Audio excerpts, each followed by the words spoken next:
Naveen brother, ನಮಸ್ತೆ brother. ನಮಸ್ತೆ brother.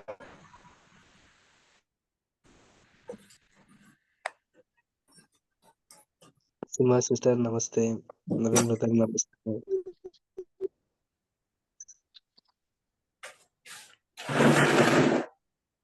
Reshma sister ನಮಸ್ತೆ. ನಮಸ್ತೆ ಬ್ರದರ್. ನಮಸ್ತೆ ಸಿಸ್ಟರ್. ನಮಸ್ತೆ ನಮಸ್ತೆ Radhika sister, Anand brother, Divya sister, Naveen brother, Seema sister, Prasanna Kumar brother, Anand, Chandamma aunty, ಎಲ್ಲರೂ ನಮಸ್ತೆ ಸಿಸ್ಟರ್. ನಮಸ್ತೆ. 2 minutes ಸ್ಟಾರ್ಟ್ ಮಾಡೋಣ. ಕಮಲಮ್ಮ ಸಿಸ್ಟರ್ ನಮಸ್ತೆ.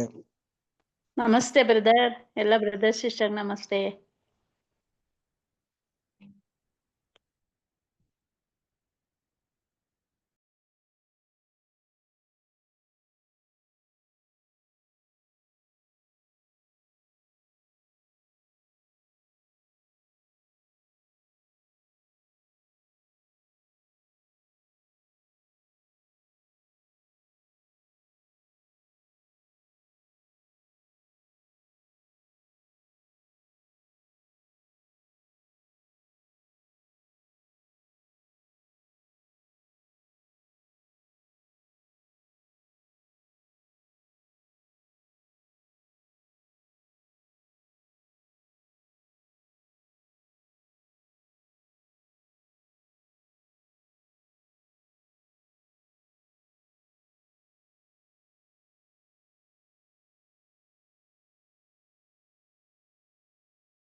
ಪ್ರೀತಿಯ ಸಹೋದರ ಮತ್ತು ಸಹೋದರಿಯರೇ, ಮತ್ತೊಮ್ಮೆ ನಿಮ್ಮೆಲ್ಲರನ್ನು ಕ್ರಿಸ್ತ ನಾಮದಲ್ಲಿ ವಂದಿಸ್ತಾ, ತಂದೆಯ ದೇವರ ಒಂದು ಮಹಾಕೃಪೆ, ಒಂದು ಕರುಣೆಯಿಂದ ಈ ಒಂದು ಕೂಟನ ನಾವು ಆರಂಭಿಸುವಂತವರಾಗಿರೋಣ. ಮೊದಲನೇದಾಗಿ ನಾವು ಪ್ರಾರ್ಥನೆ ಪೂರ್ವಕವಾಗಿ ಈ ಒಂದು ಕೂಟ ನಾವು ಆರಂಭಿಸೋಣ. ನಮ್ಮನ್ನು ಪ್ರಾರ್ಥನೆ ನಡೆಸಬೇಕಾಗಿ ಸೋದರಿಯಾದಂತ ಮಂಜಮ್ಮ ಸಿಸ್ಟರ್ನ ಕೇಳ್ಕೊಳ್ತೀನಿ. ಮಂಜಮ್ಮ ಸಿಸ್ಟರ್, ಓಪನ್ ಪ್ರೇಯರ್ ಮಾಡಿ ಸಿಸ್ಟರ್.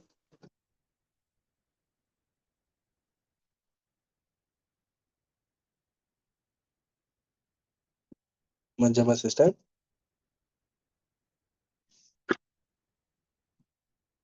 ನಮಸ್ತೆ ಬ್ರದರ್. ನಮಸ್ತೆ ಸಿಸ್ಟರ್. ಸಿಸ್ಟರ್, ಒಂದು ಪ್ರೇಯರ್ ಮಾಡಕ್ ಆಗತ್ತಾ? ಮಾಡ್ತೀನಿ ಬ್ರದರ್. Okay sister.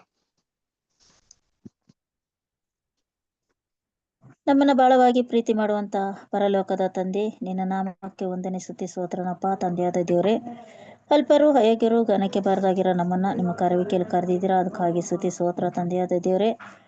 ತಂದೆಯಾದ ದೇವರೇ ಅಪ್ಪ, ಈಗ ಎಲ್ಲಾ ಮಕ್ಕಳನ್ನು ತಂದೆಯಾದ ದೇವರೇ ಎಲ್ಲರನ್ನು ಒಟ್ಟುಗೂಡಿಸಿ ತಂದೆಯಾದ ದೇವರೇ ಅಪ್ಪ, ಈಗ ನಡೆಯುವಂತ ಒಂದು ಅಪ್ಪ ತಂದೆ ಸ್ಟಡಿನ ತಂದೆಯಾದ ದೇವರೇ ನಿನ್ನ ಕರಗಳಲ್ಲಿ ಒಪ್ಪಿಸಿದೀವಪ್ಪ. ತಂದೆಯಾದ ದೇವರೇ, ಹೇಳ್ಕೊಡಂತ ಮಗನು ಸಹ ನೀವು ಆಶೀರ್ವದಿಸ್ರಿ, ಬಲಪಡಿಸ್ರಿ. ಕೇಳುವಂತ ಮಕ್ಕಳನ್ನು ಸಹ ನೀವು ಆಶೀರ್ವದಿಸ್ಬೇಕು ಅಂತ ಬೇಡ್ತಿದ್ದೀನಿ ತಂದೆಯಾದರೆ. ಆದಿಯಿಂದಲೂ ಅಂತ್ಯದವರೆಗೂ ನೀವಿದ್ದು ನಡೆಸ್ಕೊಡ್ಬೇಕು ಅಂತ ಯೇಸು ಕ್ರಿಸ್ತನ ನಾಮದಲ್ಲಿ ಬೇಡ್ತಿದ್ದೀನಿ ತಂದೆ. ಅಪ್ಪ, ಕೇಳಿ ಬಿಡದಂತೆ ಅದರ ಪ್ರಕಾರವಾಗಿ ನಡೆಯುವಂತೆ ಸಹಾಯ ಮಾಡೋ ತಂದೆಯಾದ ದೇವರೇ, ಅದಕ್ಕಾಗಿ ಸ್ತೋತ್ರ ಮಾಡ್ತೀನಿ ಅಪ್ಪ. ತಂದೆಯಾದ ದೇವರೇ, ಯೇಸು ಕ್ರಿಸ್ತನ ನಾಮದಲ್ಲಿ ಬೇಡ್ತೀನಿ ನನ್ನ ಜೀವಳ ತಂದೆ, ಆಮೇನ್. ನಮಸ್ತೆ ಬ್ರದರ್. ನಮಸ್ತೆ. Thank you sister. ಆಮೇನ್.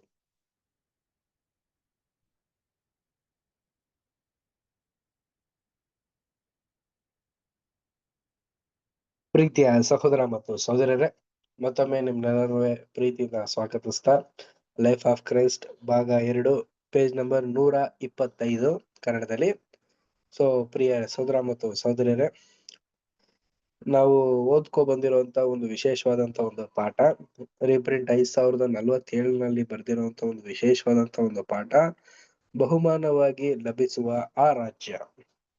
ಪ್ರಿಯ ಸಹೋದರ ಮತ್ತು ಸಹೋದರಿಯರೇ, ಯಾರು ಕ್ರಿಸ್ತನಿಗಾಗಿ ಒಳ್ಳೆ ಓಟವನ್ನು ಓಡಿ ಆ ಒಂದು ಓಟದ ಫಲಿತಾಂಶವಾಗಿ ಬಹುಮಾನವಾಗಿ ಪಡ್ಕೊಳ್ಳುವಂತ ಆ ಪರಲೋಕ ರಾಜ್ಯದ ಒಂದು ಅಮೂಲ್ಯ ಮುತ್ತುಗಳಿಗೆ ಸಂಬಂಧಪಟ್ಟಂತ ಒಂದು ಪಾಠನ ನಾವ್ ಇದನ್ನ ನೋಡುವಂತರಾಗಿದ್ದೀವಿ. ಮೊದಲನೇದಾಗಿ ನೋಡುವಂತ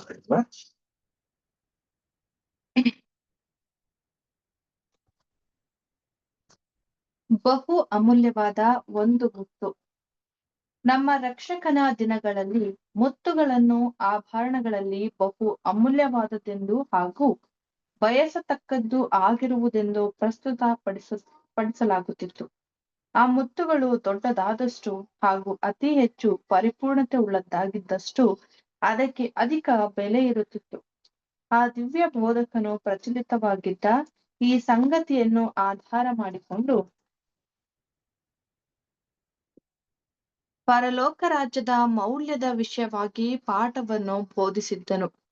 ಆ ಮುತ್ತಿನ ವ್ಯಾಪಾರಿಯು ಎಲ್ಲಾ ವಿಧದಲ್ಲಿಯೂ ಬಹು ಉತ್ಕೃಷ್ಟವಾದ ಒಂದು ಮುತ್ತನ್ನು ಕಂಡುಕೊಂಡು ಆ ಮುತ್ತಿನ ಒಡೆಯನಾಗಲು ತಾನು ಪಡೆದಿರುವುದೆಲ್ಲವನ್ನು ಕೊಟ್ಟು ಬಿಡುವುದು ಬಹು ಅಲ್ಪವೆಂದು ಎಣಿಸಿದ್ದನು. Thank you. ಪ್ರಿಯ ಸಹೋದರ ಮತ್ತು ಸಹೋದರಿಯರೇ, ನೋಡಿ, ಬಹು ಅಮೂಲ್ಯವಾದಂತ ಒಂದು ಮುತ್ತು, ಆ ಒಂದು ಮುತ್ತಿನ ಒಂದು ವ್ಯಾಲ್ಯೂನೆಸ್ ನಾವು ಯಾವ ರೀತಿ ತಿಳ್ಕೊಬಹುದು ಅಂತಂದ್ರೆ, ಆ ಮುತ್ತು ಸೈಜು ಎಷ್ಟು ಚಿಕ್ಕದಾಗಿರುತ್ತೋ ಅಷ್ಟು ವ್ಯಾಲ್ಯೂ ಇರಲ್ಲ ರೀ, ಎಷ್ಟು ದಪ್ಪವಾಗಿರುತ್ತೋ ಅಷ್ಟು ವ್ಯಾಲ್ಯೂ ಅದಕ್ಕೆ ಇರುತ್ತೆ. ಪ್ರಿಯ ಸಹೋದರ ಮತ್ತು ಸಹೋದರರೇ, ಆ ರೀತಿ ಪ್ರಿಯರೇ, ನಮ್ಮಲ್ಲೂ ಕೂಡ ನಮ್ಮ ರಕ್ಷಕರಾದಂತ ಆ ದಿನಗಳಲ್ಲಿ ಅಂದ್ರೆ ಪ್ರಿಯ ಸಹೋದರ ಮತ್ತು ಸಹೋದರರೇ, ಯೇಸು ಕ್ರಿಸ್ತರ ಒಂದು ಕಾಲಘಟ್ಟದ ಸಮಯದಲ್ಲಿ ಯೇಸು ಕ್ರಿಸ್ತರು ಕೂಡ ಬಹು ಅಮೂಲ್ಯವಾದಂತ 12 ರತ್ನ ಮುತ್ತುಗಳನ್ನ ಹುಡುಕ್ತಾರೆ. ಅದೇ 12 ಜನ ಅಪೊಸ್ತಲರ್ಸ್ಗಳು ಪ್ರಿಯರೇ. ಅವರು ತೋರಿಸಿದಂತ ಒಂದು ಮಾರ್ಗದರ್ಶನದಿಂದ ಇನ್ನು ಮುಂದುವರೆದಂತ ಅನೇಕ ಶಿಷ್ಯರಿಂದ ಆ ಒಂದು ಮುತ್ತಿನ ಹುಡುಕಾಟ ಹೆಚ್ಚಾಗಿ ನಡೀತಾ ಇದೆ ಪ್ರಿಯರೇ. ಸೊ ಅದೇ ಪ್ರಕಾರ ಯೇಸು ಕ್ರಿಸ್ತರು ಒಂದು ಸಾಮ್ಯದಲ್ಲಿ ಹೇಳ್ತಾರೆ, ಏನಂತ ಅಂದ್ರೆ, ಪರಲೋಕ ರಾಜ್ಯದ ಅಮೂಲ್ಯವಾದಂತ ಒಂದು ವಿಚಾರದ ಒಂದು ಈ ಒಂದು ಪಾಠದ ಬೋಧನೆಯಲ್ಲಿ, ಅಂದ್ರೆ ನಮ್ಗೆ ಪರಲೋಕ ರಾಜ್ಯ ಅನ್ನೋ ಒಂದು ವಿಚಾರ ಇದೆಯಲ್ಲ, ಇದನ್ನ ಪಾಠದಲ್ಲಿ ನಮ್ಗೆ ತಿಳಿಸ್ತಾ ಇದ್ದಾರೆ. ಅಂದ್ರೆ ಸಾಮ್ಯಗಳಲ್ಲಿ, ಪಾಠಗಳಲ್ಲಿ ಆ ರೀತಿ ಒಂದು ಭಾವನೆಯಿಂದ ಪರಲೋಕ ರಾಜ್ಯನ ನಾವು ಈ ರೀತಿ ಇರಬಹುದು ಅಂತ ಗ್ರಹಿಸ್ಕೊಳ್ಳೋದಕ್ಕೆ ನಮ್ಗೆ ಈ ಒಂದು ಪುಸ್ತಕನೇ ನಮ್ಗೆ, ಅಂದ್ರೆ ಸತ್ಯವೇದನೆ ನಮ್ಗೆ ಮೂಲಗಲ್ಲಾಗಿದೆ ಪ್ರಿಯರೇ. ಈ ಒಂದು ಸತ್ಯವೇದದಲ್ಲಿ ತಿಳಿಸಿರುವಂತ ಒಂದು ಪಾಠ ಏನಂತ ನಾವು ನೋಡ್ಬೇಕಾದ್ರೆ, ಒಂದು ಮುತ್ತಿಗೋಸ್ಕರ ಒಬ್ಬ ಮನುಷ್ಯ ಬದುಕನ್ನೇ ಮಾರ್ಕೊಂತಾನೆ ಅನ್ಬಿಟ್ಟು ಹೇಳ್ತಾ ಇದಾರೆ. ಅಂದ್ರೆ ಏನರ್ಥ ಅಂದ್ರೆ ಪ್ರಿಯ ಸಹೋದರ ಮತ್ತು ಸಹೋದರಿಯರೇ, ಅಂತ ಒಂದು ಉಡುಗೊರೆನ ನಾವು ಹೊಂದ್ಕೋಬೇಕು ಅಂದ್ರೆ ನಮ್ಮನ್ನೇ ನಾವು ನಿರಾಕರಿಸ್ಬೇಕು ಅನ್ಬಿಟ್ಟನೆ ಅರ್ಥ. ಇದು ಮುಂದೆ ನೆಕ್ಸ್ಟ್ ಪ್ಯಾರದಲ್ಲಿ ಹೇಳ್ತಾರೆ ನೋಡಿ, ಇನ್ನು ವಿಶೇಷವಾಗಿ. ಅನು ಸಿಸ್ಟರ್ ರೀಡ್ ಮಾಡ್ತೀರಾ? ಓಕೆ. ಇದು ಪರಲೋಕ ರಾಜ್ಯದ ಮತ್ತು ಅದರ ಪ್ರಭಾವ, ಮಾನ, ನಿರ್ಲಯತ್ವಗಳ ಮೌಲ್ಯದ ಬಗ್ಗೆ ವಿವರಣೆ ನೀಡುತ್ತದೆಂದು ಒಡೆಯನು ಹೇಳಿ, ತನ್ನೊಡನೆ ಇದರಲ್ಲಿ ಪಾಲನ್ನು ಹೊಂದಲು ಆಯಲ್ಪಟ್ಟ ಭಕ್ತರಾದ ಚಿಕ್ಕ ಹಿಂಡಿಗೆ ಆಹ್ವಾನಿಸುತ್ತಿರುವುದಾಗಿ ನುಡಿದಿದ್ದನು. ಇದಕ್ಕೆ ಸೂಕ್ತವಾದ ಬೆಲೆ ಕಟ್ಟುವವರು ತಾವು ಇದರ ಬಗ್ಗೆ ಎಷ್ಟು ಮನಸ್ಸುಳ್ಳವರಾಗಿರುವೆವೆಂಬುದನ್ನು ಹಾಗೂ ಆ ಬೆಲೆಯನ್ನು ಕೊಡುವುದಕ್ಕೆ ಹರ್ಷವುಳ್ಳವರಾಗಿರುವುದೆಂಬುದನ್ನು ಹೇಳುವ ಮೂಲಕ ತಮ್ಮ ಪ್ರಶಂಸೆಯನ್ನು ತೋರಿಸುವವರಾಗಿದ್ದಾರೆ. ಒಬ್ಬನು ಐಶ್ವರ್ಯವಂತ ಇಲ್ಲವೇ ಬಡವನಾಗಿರಬಹುದು, ಕಲಿತವನು ಅಥವಾ ಕಲಿತವನಲ್ಲದಾಗಿರಬಹುದು, ಪ್ರಭಾವಿ ಅಥವಾ ಇಲ್ಲದವನಾಗಿರಬಹುದು. ಹೀಗಿದ್ದರೂ ಈ ರಾಜ್ಯದ ವಿಷಯವಾಗಿರುವ ಬಹು ಅಮೂಲ್ಯ ಮುತ್ತಿನ ಬೆಲೆಯು ತನ್ನದೆಲ್ಲವನ್ನು ಅರ್ಪಿಸುವುದನ್ನು ಒಳಗೊಂಡಿರುವುದು. ಅದು ಇದಕ್ಕಿಂತಲೂ ಕಡಿಮೆಯಾಗಿರಲು ಸಾಧ್ಯವಿಲ್ಲ. Thank you sister. ಪ್ರಿಯ ಸಹೋದರ ಮತ್ತು ಸಹೋದರಿಯರೇ, ಈ ಒಂದು ಪರಲೋಕ ರಾಜ್ಯದ ಬಗ್ಗೆ ನಾವು ಪ್ರಮುಖವಾಗಿ ತಿಳ್ಕೊಬೇಕಾಗಿರುವಂತ 2 ವಿಧಾನ ಇದೆ ಪ್ರಿಯರೇ. ಒಂದು ಪ್ರಭಾವ, ಮಾನ, ನಿರ್ಣಯತ್ವಗಳು. ಪ್ರಿಯ ಸಹೋದರ ಮತ್ತು ಸಹೋದರಿಯರೇ, ಇಂಥ ಒಂದು ಅಮೂಲ್ಯವಾದಂತ ವಿಚಾರಕ್ಕೆ ನಾವು ತಿಳ್ಕೊಬೇಕು. ಅಂದ್ರೆ ಪ್ರಭಾವ, ಮಾನ, ನಿರ್ಣಯತ್ವ. ಪ್ರಿಯ ಸಹೋದರ ಮತ್ತು ಸಹೋದರರೇ, ಇಂಥ ಒಂದು ವಿಷಯಕ್ಕೆ ಆತುರತೆ ಪಡುವಂತ ಮಕ್ಕಳಿಗೆ ಸಿಗುವಂತ ಒಂದು ವಿಶೇಷವಾದಂತ ಒಂದು ಫಲಾನೇ ಯಾವುದು ಅಂತಂದ್ರೆ ಆ ಒಂದು ಹಿಂಡಿಗೆ ಸೇರುವಂತ ಒಂದು ಅವಕಾಶ ಪ್ರಿಯರೇ. ಈ ಒಂದು ಹಿಂಡಿನಲ್ಲಿ ಸೇರುವಂತ ಮಕ್ಕಳು ಅವರ ಒಂದು ಮನಸ್ಸುಳ್ಳವರಾಗಿದ್ದು ಇರ್ತಾರಂತೆ. ಅಂದ್ರೆ ಬರೀ ಅವರು ಹೋಗ್ಬೇಕು ಅಂತ ಒಂದು ಇಷ್ಟ ಇರಲ್ಲ. ಅವರ ಒಂದು ಇಚ್ಛಾರ್ಥನೆ ಏನಾಗಿರುತ್ತೆ ಅಂತಂದ್ರೆ ಅದ್ರಲ್ಲಿ ಸೇರ್ಬೇಕು ಅನ್ನೋದೇ ಒಂದು ಅವರ ಒಂದು ಇಚ್ಛಾರ್ಥಿ ಆಗಿರತ್ತಂತೆ ಪ್ರಿಯರೇ. ಅವರು ಹರ್ಷಗೊಳ್ತಾರಂತೆ. ಅಂದ್ರೆ ಅವರ ಒಂದು ಕುತೂಹಲದಿಂದ ಒಂದೊಳ್ಳೆ ರೀತಿಯಲ್ಲಿ ಒಂದೊಳ್ಳೆ ಜ್ಞಾನದಿಂದಲೂ ನಡ್ಕೊಳ್ಳುವಂತೆ, ಮತ್ತೆ ಒಬ್ಬರನ್ನ ಐಶ್ವರ್ಯವಂತನು ಇನ್ನೊಬ್ಬರನ್ನ ಬಡವರನ್ನಾಗಿ ಮಾಡೋಂಥದ್ದಲ್ಲ ರೀ. ಅಂದ್ರೆ ಏನಂತ ಅಂದ್ರೆ ಈ ಒಂದು ಹಿಂಡಲ್ಲಿ ದೊಡ್ಡವ್ರನ್ನ ಚಿಕ್ಕವ್ರನ್ನ ಬರೀ ದೊಡ್ಡವ್ರನ್ನ ಮಾತ್ರ ಆರಿಸ್ಕೊಳ್ಳೋದು, ಬರೀ ಚಿಕ್ಕವ್ರನ್ನ ಮಾತ್ರ ಆರಿಸ್ಕೊಳ್ಳೋದು. ಅಂದ್ರೆ ದೊಡ್ಡವ್ರು ಚಿಕ್ಕವ್ರು ಅಂದ್ರೆ ಈ ಒಂದು ಲೋಕದಲ್ಲಿ ಹಣಕಾಸು ವಿಚಾರದಲ್ಲಿ ಹೇಳ್ತಾ ಇರೋದು. ಇಲ್ಲಿ ಆತ್ಮಿಕವಾದಂತ ವಿಚಾರದಲ್ಲಿ ಎಲ್ರೂ ಕೂಡ ದೊಡ್ಡವರಾಗಿದ್ರೆ ಮಾತ್ರ ಆ ಒಂದು ಹಿಂಡಿಗೆ ಹೋಗೋದಕ್ಕೆ ಸಾಧ್ಯ ಪ್ರಿಯರೇ, ಹೊರತು ಐಶ್ವರ್ಯಕ್ಕೆ ಸೂಚಿಸುವಾಗಿರೋದಲ್ವೇ ಅಲ್ಲ ರೀ. ಎಲ್ರೂ ಕೂಡ ದೇವರ ಒಂದು ಜ್ಞಾನದಲ್ಲಿ, ದೇವರ ಒಂದು ರಾಜ್ಯದ ವಿಷಯದಲ್ಲಿ ಅಮೂಲ್ಯವಾದಂತ ಮುತ್ತುಗಳ ಹಾಗೆ ಅವರು ಬೆಲೆಯನ್ನ ಕೊಟ್ಟು ತಗೊಳ್ಳುವಂತ ರೀತಿಯಲ್ಲಿ ಇದ್ರು ಅಂತಂದ್ರೆ ಅಂತ ಮಕ್ಕಳನ್ನ ಮಾತ್ರ ಆರಿಸಿ ತೆಗಿತಾರಂತೆ. ನೆಕ್ಸ್ಟ್ ಪ್ಯಾರಾ ರೀಡ್ ಮಾಡೋಣ. Next para Divya sister read ಮಾಡ್ತೀರಾ? ಓಕೆ ಪ್ರಭು. ಲೋಕದಲ್ಲಿರುವ ಅತಿ ಐಶ್ವರ್ಯವಂತನಾಗಲಿ ಅಥವಾ ಬಹು ಪ್ರತಿಭೆಯುಳ್ಳವನಾಗಲಿ ತನ್ನ ಸೊತ್ತಿನಲ್ಲಿ ಒಂದು ಅಣುವಷ್ಟನ್ನಾದರೂ ಹಿಡಿದಿಟ್ಟುಕೊಂಡಲ್ಲಿ ತನಗೆ ಆ ರಾಜ್ಯದಲ್ಲಿ ಸೇರಿ ಪಾಲು ಹೊಂದಲು ಸಾಧ್ಯವಾಗದು. ಆ ರಾಜ್ಯವನ್ನು ಪಡೆಯಲು ತರಬೇಕಾದ ಬೆಲೆಯು ಮರಣದ ಪರ್ಯಂತರವಾದ ಸ್ವಾರ್ಥ, ತ್ಯಾಗ ಮತ್ತು ಇದಕ್ಕೆ ಕಡಿಮೆಯಾದುದರ ಮೂಲಕವಾಗಿ ಇದನ್ನು ಪಡೆಯಲು ಸಾಧ್ಯವಾಗದು.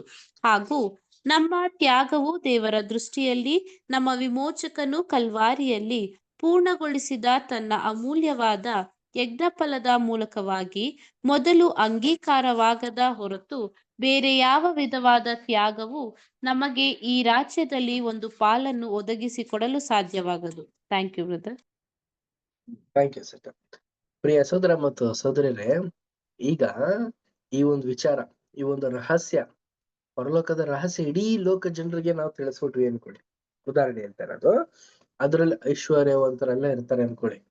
ಅವರೆಲ್ಲ ಈ ರೀತಿ ಎಲ್ಲ ರಾಜ್ಯ ಇದೆಯಾ, ಹಾಗಾದ್ರೆ ಇದಕ್ಕೆ ಹೋಗ್ಬೇಕು ಅಂದ್ರೆ ನಾನು ಇಷ್ಟೊಂದು ದುಡ್ಡು ಕೊಡ್ತೀನಿ, ಇಷ್ಟೆಲ್ಲಾ ದುಡ್ಡು ಕೊಡ್ತೀನಿ, ಇಷ್ಟೆಲ್ಲ ನನ್ಗೆ ಅಧಿಕಾರ ಇದೆ, ಈ ರೀತಿ ಎಲ್ಲ ಒಂದು ರೀತಿಯಲ್ಲಿ ಇದೀನಿ ನಾನು ಅಂತ ಅನ್ಕೊಂಡು ಹೋದ್ರು ಕೂಡ ಒಂದು ಅಣುನು ತಗೊಳಕ್ ಆಗಲ್ವಂತೆ. ಅಂದ್ರೆ ಪರಲೋಕ ರಾಜ್ಯಕ್ಕೆ ಸೇರುವಂತ ಮಕ್ಕಳ ಒಂದು ಅಣುವಷ್ಟು ಕೂಡ ಅವರು ಯೋಗ್ಯರಲ್ಲ ಅನ್ಬಿಟ್ಟು ಹೇಳ್ತಾ ಇದಾರೆ ಪ್ರಿಯರೇ. ಆ ಒಂದು ರಾಜ್ಯಕ್ಕೆ ಹೋಗ್ಬೇಕು ಅಂತಂದ್ರೆ ಅವರು ಯಾವ ರೀತಿ ತರಬೇತಿನ ಹೊಂದಿರ್ಬೇಕು ಅಂತಂದ್ರೆ ಮರಣದ ಪರ್ಯಂತವರೆಗೂ ಅವರು ಸ್ವಾರ್ಥ, ತ್ಯಾಗ ಇವೆಲ್ಲದ್ರಲ್ಲೂ ಕೂಡ ಅವರು ಹಿಂಜಾರಿ ತ್ಯಾಗದ ಮನೋಭಾವದಲ್ಲಿ ಅವ್ರಿದ್ರೇನೆ ಮಾತ್ರ ಅಂತ ಒಂದು ದೇವರ ಒಂದು ದೃಷ್ಟಿಯಲ್ಲಿ ಅವರು ಕಾಣಿಸೋದಕ್ಕೆ ಸಾಧ್ಯ ಆಗಿರುತ್ತಂತೆ. ಪ್ರಿಯ ಸಹೋದರ ಮತ್ತು ಸಹೋದರರು, ನೋಡಿ ಲೇಖಕರು ಯಾವ ರೀತಿ ಹೇಳ್ತಾ ಇದಾರೆ ಅಂತಂದ್ರೆ ಚಿಕ್ಕ ಹಿಂಡು ಅನ್ನೋ ಆ ಒಂದು ಸದಸ್ಯರಾಗ್ಬೇಕು ಅಂತಂದ್ರೆ ಎಷ್ಟೆಲ್ಲ ಒಂದು ಪ್ರಾರಿಟಿ ಇದೆ ಅಂತ ಅನ್ಬಿಟ್ಟು ಹೇಳ್ತಾ ಇದಾರೆ ನೋಡಿ. ದುಡ್ಡು ಕೊಟ್ರು ಕೂಡ ಅಂತ ಒಂದೊಳ್ಳೆ ಅಧಿಕಾರದಲ್ಲಿ ಇದ್ರೂ ಕೂಡ ಆ ಒಂದು ಸ್ಥಾನಕ್ಕೆ ಹೋಗೋದಕ್ಕೆ ಸಾಧ್ಯವಿಲ್ವಂತೆ. ಅಂತ ಒಂದು ಸ್ಥಾನಕ್ಕೆ ಹೋಗೋದಕ್ಕೆ ನಿಮ್ಗೆ ಯಾವುದಕ್ಕೂ ಉಪಯೋಗ ಇಲ್ದೇ ಇರುವಂತ ನಿಮ್ಗೆ ಒಂದು ಅವಕಾಶನ ಕೊಟ್ಟಿದ್ದಾರೆ. ಈ ಒಂದು ಅವಕಾಶನ ನಾವೆಲ್ಲರೂ ಕೂಡ ಸದುಪಯೋಗ ಮಾಡ್ಕೊಳ್ಳೋದಕ್ಕೆ ಇಚ್ಛಿಸುವಂತವ್ರಾಗಿರೋಣ ಪ್ರಿಯರೇ. ನೆಕ್ಸ್ಟ್ ಪ್ಯಾರಾ ನಾವು ರೀಡ್ ಮಾಡೋಣ. ನೆಕ್ಸ್ಟ್ ಪಾಠನ ನವಿತಾ ಸಿಸ್ಟರ್ ರೀಡ್ ಮಾಡ್ತೀರಾ? Okay brother. ಮೀನಿನ ಬಲೆಯ ಸಾಮ್ಯ. ಪರಲೋಕ ರಾಜ್ಯವು ಬಲೆಗೆ ಹೋಲಿಕೆಯಾಗಿರುವುದೆಂದು ನಾವು ನೆನೆಸುವುದಿಲ್ಲ. ಆದರೆ ಭ್ರೂಣಾವಸ್ಥೆಯಲ್ಲಿರುವ, ಆರಂಭದ ಹಂತದಲ್ಲಿರುವ ಪರಲೋಕ ರಾಜ್ಯವು ಬಲೆಯ ಮೂಲಕ ಮೀನು ಹಿಡಿಯುವ ಅನುಭವಕ್ಕೆ ಹೋಲಿಕೆಯಾಗಿರುವುದೆಂದು ಅರ್ಥ ಮಾಡಿಕೊಂಡಿರುವೆವು. ಇದರಲ್ಲಿ ಎಲ್ಲ ಬಗೆಯ ಮೀನುಗಳು ಸೇರಿದ್ದು ಅದನ್ನು ತೀರಕ್ಕೆ ಎಳೆದುಕೊಂಡು ಬಂದು ಅವುಗಳನ್ನು ವಿಂಗಡಿಸಲಾಗುವುದು. ಇದು ಭ್ರೂಣಾವಸ್ಥೆಯಲ್ಲಿರುವ ಪರಲೋಕ ರಾಜ್ಯದ ವಿಷಯವಾದ ಒಂದು ಸಾಮ್ಯವಾಗಿರುವುದು. ಏಕೆಂದರೆ ಇದು ಈ ಕಾಲದಲ್ಲಿ ಸುವಾರ್ಥ ಯುಗದಲ್ಲಿ ನಡೆಯುವ ಕಾರ್ಯಕ್ಕೆ ಸಂಬಂಧಿಸುವುದಾಗಿದ್ದು, ಇದು ಪ್ರಭಾವವುಳ್ಳ ರಾಜ್ಯವಾಗಿ ರೂಪುಗೊಳ್ಳಲಿರುವ ಆ ಚಿಕ್ಕ ಹಿಂಡನ್ನು ಕಂಡುಕೊಳ್ಳುವ ಕಾರ್ಯವಾಗಿರುವುದು. ಕರ್ತನು ಈ ಸುವಾರ್ಥ ಯುಗದ ಕಾಲದಲ್ಲಿ ಎಲ್ಲ ಬಗೆಯ ಮೀನುಗಳನ್ನು ಹಿಡಿಯುತ್ತಿರುವುದಿಲ್ಲ. ಆತನು ಎಲ್ಲ ಬಗೆಯ ಜನರನ್ನು ಕಂಡುಕೊಳ್ಳಲು ಬಯಸುತ್ತಿಲ್ಲ, ಆತನು ಕೇವಲ ಆಯಲ್ಪಡುವವರನ್ನು, ಅಂದರೆ ಕೇವಲ ಭಕ್ತರನ್ನು ಮಾತ್ರ ಕರೆಯುತ್ತಿದ್ದು, ಅವರನ್ನು ತನ್ನ ಬಳಿಗೆ ವಿಶೇಷವಾಗಿ ಎಳೆದುಕೊಂಡು ಅವರೊಡನೆ ವ್ಯವಹರಿಸುತ್ತಿರುವನು. Thank you sister. ಪ್ರಿಯ ಸೋದರ ಮತ್ತು ಸೋದರಿ, ಇಷ್ಟೊತ್ತು ಒಂದು ವಿಶೇಷವಾದಂತ ಒಂದು ಪಾಠ ನಾವು ನೋಡಿದ್ವಿ. ಈಗ ಇನ್ನೊಂದು ಸಬ್ಮಿಟಿಂಗ್ ಮುಖಾಂತರ ಇನ್ನೊಂದು ವಿಶೇಷವಾದಂತ ಒಂದು ಪಾಠ, ಮೀನಿನ ಬಲೆಯ ಸಾಮ್ಯ. ನೋಡಿ, ಈ ಒಂದು ಸಾಮ್ಯ ನಾವು ಮ್ಯಾಥ್ಯೂ ಮತ್ತೆ ಯೋಹಾನದಲ್ಲಿ ನಾವು ನೋಡಿದೀವಿ. ಮೀನ್ ಹಿಡಿಬೇಕು ಅಂತಂದ್ರೆ ಒಂದೊಂದ್ ಮೀನ್ಗೆ ಒಂದೊಂದ್ ತರವಾದಂತ ಬಲೆಗಳಿರತ್ತೆ. ಆದ್ರೆ ಇಲ್ಲಿ ಒಬ್ಬ ಮೀನುಗಾರ ಏನ್ ಮಾಡಿದಾನೆ ಅಂತಂದ್ರೆ ಒಂದು ಬಲೆ ಹಾಕಿದಾನೆ, ಅದ್ರಲ್ಲಿ ಎಲ್ಲಾ ತರದ ಮೀನುಗಳು ಸಿಕ್ಕಿದೆ. ಅದ್ರಲ್ಲಿ ಯಾವ್ದು ಬೇಕು ಅದನ್ನ ತಗೊಂಡು ಇನ್ ಮಿಕ್ಕಿದನ್ನೆಲ್ಲ ನೀರು ಬಿಟ್ಬಿಡ್ತಾನೆ ಅನ್ನೋ ಒಂದು ಸಾಮ್ಯ ರೀ. ಈ ಒಂದು ಸಾಮ್ಯದ ಬಗ್ಗೆ ಒಂದು ಸಾರಾಂಶನ ಸಹೋದರಾದಂತ ರಜಲ್ ಬ್ರದರ್ ಅವರು ಉಲ್ಲೇಖ ಮಾಡ್ತಾ ಇದಾರೆ. ನೋಡಿ, ಪರಲೋಕ ರಾಜ್ಯ ಬಲೆಗೆ ಹೋಲಿಕೆ ಆಗಿದೆಯಂತೆ. ಅಂದ್ರೆ ಏನು ಅಂದ್ರೆ ಪರಲೋಕ ರಾಜ್ಯನೇ ಒಂದು ಬಲೆಗೆ ಹೋಲಿಕೆ ಮಾಡ್ತಾ ಇದಾರೆ. ಅಂದ್ರೆ ಹಿಡಿಯೋದು, ಆ ಒಂದು ರಾಜ್ಯಕ್ಕೆ ಸೇರುವಂತ ಮಕ್ಕಳನ್ನ ಹಿಡಿಯುವಂತದ್ದು. ಮೀನು ಯಾರು ಅಂತ ನಾವು ನೋಡ್ಬೇಕಾದ್ರೆ ಈ ಒಂದು ಲೋಕದಲ್ಲಿರುವಂತ ಎಲ್ಲಾ ವಿಧವಾದಂತ ಒಂದು ಬಗೆಯ ಮೀನು ಅಂದ್ರೆ ಈ ಒಂದು ಲೋಕದಲ್ಲಿರುವಂತ ವಿಧವಾದಂತ ಒಂದು ಮನಸ್ಥಿತಿಯಲ್ಲಿರುವಂತ ಮಕ್ಕಳು, ಪ್ರಿಯ ಸಹೋದರ ಮತ್ತು ಸಹೋದರಿ, ಮನುಷ್ಯರು. ಇವರು ಈಗ ಏನ್ ಮಾಡ್ತಾ ಇದಾರೆ ಅಂತಂದ್ರೆ ಆ ಒಂದು ಬೆಸ್ತ ಏನ್ ಮಾಡ್ತಾ ಇದಾರೆ, ಬಲೆನ ಹಾಕಿದ್ದಾರೆ. ಆಗ ಎಲ್ಲಾ ತರಹದ ವಿಧವಾದಂತ ಬಗೆಯಾದಂತ ಒಂದು ಮೀನುಗಳೆಲ್ಲ ಸಿಕ್ಬಿಟ್ಟಿದೆ. ಈಗೇನ್ ಅದನ್ನೆಲ್ಲ ತಗೊಂಡ್ ಹೊಟ್ಟೋಗ್ಬಿಡ್ತಾ ಇದಾರ.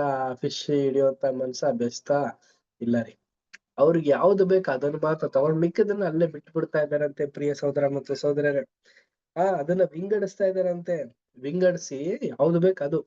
ಅಂದ್ರೆ ಚಿಕ್ಕ ಹಿಂಡಿಗೂ ಕೂಡ, ಪ್ರಿಯ ಸಹೋದರ ಮತ್ತು ಸಹೋದರರೇ, ಆ ಒಂದು ಕಾರ್ಯವೈಖರಿ ಇರುವಂತ ಮಕ್ಕಳನ್ನ ಮಾತ್ರ ಆ ಒಂದು ಸುವಾರ್ತೆ ಯುಗದ ಕಾಲದಲ್ಲಿ ತೆಗೆದು ಬೇರ್ದೇ ಇರುವಂತ ಒಂದು ಈ ಮೀನುಗಳನ್ನೆಲ್ಲ ಬಿಟ್ಟು ಮುಂದೆ ಬರುವಂತ ಒಂದು ಯುಗದಲ್ಲಿ ಅವ್ರಿಗೆ ಅವಕಾಶನ ಕೊಡೋದಕ್ಕೆ ದೇವರ ಒಂದು ಚಿತ್ತ ಇದ್ದಾರೆ. ಯಾಕೆ ಹಿಂಗೆ ಅಂತಂದ್ರೆ ಆ ಒಂದು ಗುಣ ಇಲ್ಲ ಅಂದ್ಬಿಟ್ಟು ಅರ್ಥ. ಈಗ ನೋಡಿ, ಸಮುದ್ರದಲ್ಲಿ ಎಲ್ಲಾ ತರ ಮೀನುಗಳು ಸಿಗುತ್ತೆ, ಎಲ್ಲಾನು ತಿನ್ನಕ್ಕಾಗತ್ತಾ? ಆಗಲ್ಲ ಪ್ರಿಯರೇ. ಮನುಷ್ಯಂಗೆ ಯಾವ್ದು ಯೋಗ್ಯವೋ, ಯಾವ್ದು ಒಳ್ಳೇದೋ ಅದನ್ನ ಮಾತ್ರ ತಿನ್ನೋದಕ್ ಸಾಧ್ಯ. ಮಿಕ್ಕಿದನ್ನ ಏನ್ ಮಾಡಾಕ್ತಾರೆ, ಅಕಸ್ಮಾತ್ ಸಿಕ್ಬಿಡ್ತಾ ಅದನ್ನ ತೆಗೆದು ಮತ್ತೆ ಸಮುದ್ರಕ್ಕೆ ಬಿಟ್ಬಿಡ್ತಾರೆ, ಇಲ್ಲ ಅಂದ್ರೆ ಏನೋ ಒಂದ್ ಮಾಡ್ತಾರೆ. ಅದೇ ತರಾನೇ ಪ್ರಿಯರೇ, ನಮಗೂ ನಿಮಗೂ ಒಂದು ವಿಶೇಷವಾದಂತ ಒಂದು ಪಾಠ ಏನಂದ್ರೆ, ನಾವೀಗ ಬಲೆಗೆ ಸಿಗಾಕೊಂಡಿದೀವಿ, ಬಲೆಲಿದೀವಿ, ಯೋಗ್ಯವಾಗಿದ್ದೀವ ಇಲ್ವಾ ಅಂತ ಅನ್ಬಿಟ್ಟು ನಾವು ಆ ಒಂದು ಬೆಸ್ತನಿಗೆ ಗೊತ್ತಾಗೋ ರೀತಿಯಲ್ಲಿ ನಾವು ಕಾಣಲ್ಪಡ್ಬೇಕು. ನೆಕ್ಸ್ಟ್ ತರ ಬೇರೆ ಇನ್ಯಾರಾದ್ರೂ brothers and sisters text book ಇದೆಯಾ? ಓದ್ತೀನಿ ಅವರು.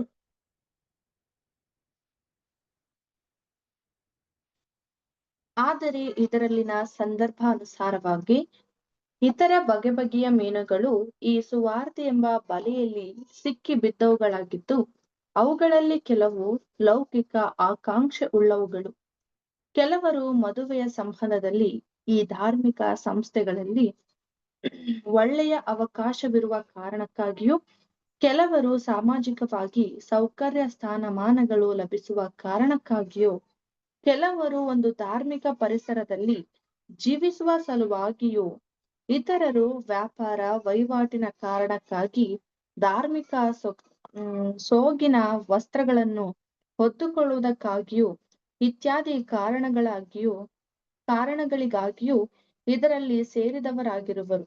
ಆದರೆ ಕರ್ತನು ಕಂಡುಕೊಳ್ಳ ಬಯಸುತ್ತಿರುವ ಸೂಕ್ತವಾದ ಮೀನುಗಳು ಯಾವುದೆಂದರೆ, ಅಲ್ಲದೆ ಕೇವಲ ಯಾರು ಆ ರಾಜ್ಯದಲ್ಲಿ ಸೇರುವ ಗುಂಪಿನಲ್ಲಿರುವವರಾಗಿ ರೂಪುಗೊಳ್ಳಲಿರುವರೆಂದರೆ, ಯಾರು ಆತನ ಸಂದೇಶವನ್ನು ಸಂತೋಷದಿಂದ ಕೇಳಿ ಆ ರಾಜ್ಯವನ್ನು ಪಡಕೊಳ್ಳಲು ಸಂಭವಿಸಲಿರುವ ಕಷ್ಟ ನಷ್ಟಗಳ ಲೆಕ್ಕಾಚಾರವನ್ನು ಹಾಕಿ ಮತ್ತು ಅವುಗಳ ಸನ್ನಿವೇಶಗಳ ಬಗ್ಗೆ ಮನವರಿಕೆ ಮಾಡಿಕೊಂಡವರಾಗಿ ತಮ್ಮನ್ನು ಕರ್ತನಾದ ಯೇಸು ಕ್ರಿಸ್ತನ ದಾಸರನ್ನಾಗಿ ಮಾಡಿಕೊಳ್ಳ ಬಯಸುವರೋ ಅಂಥವರೇ ಅವರು ಮುಂದೆ ಆತನೊಡನೆ ಆ ರಾಜ್ಯ ಪ್ರಭಾವವನ್ನು ಪಡೆಯ ಸಲುವಾಗಿ ಈಗ ಆತನೊಡನೆ ಬಾಧೆಯನ್ನು ಅನುಭವಿಸಲು ಇಚ್ಛೆ ಉಳ್ಳವರಾಗಿರುವರು.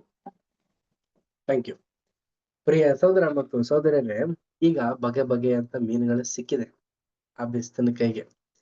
ಇದು ಯಾವ್ದು ಕೇಳ್ತಾ ಇದ್ದಾರೆ ಅಂತಂದ್ರೆ, ಇದೊಂದು ಆತ್ಮಿಕವಾದಂತ ರೀತಿಯ ಒಂದು ಪಾಠನೇ ಆಗಿದೆ.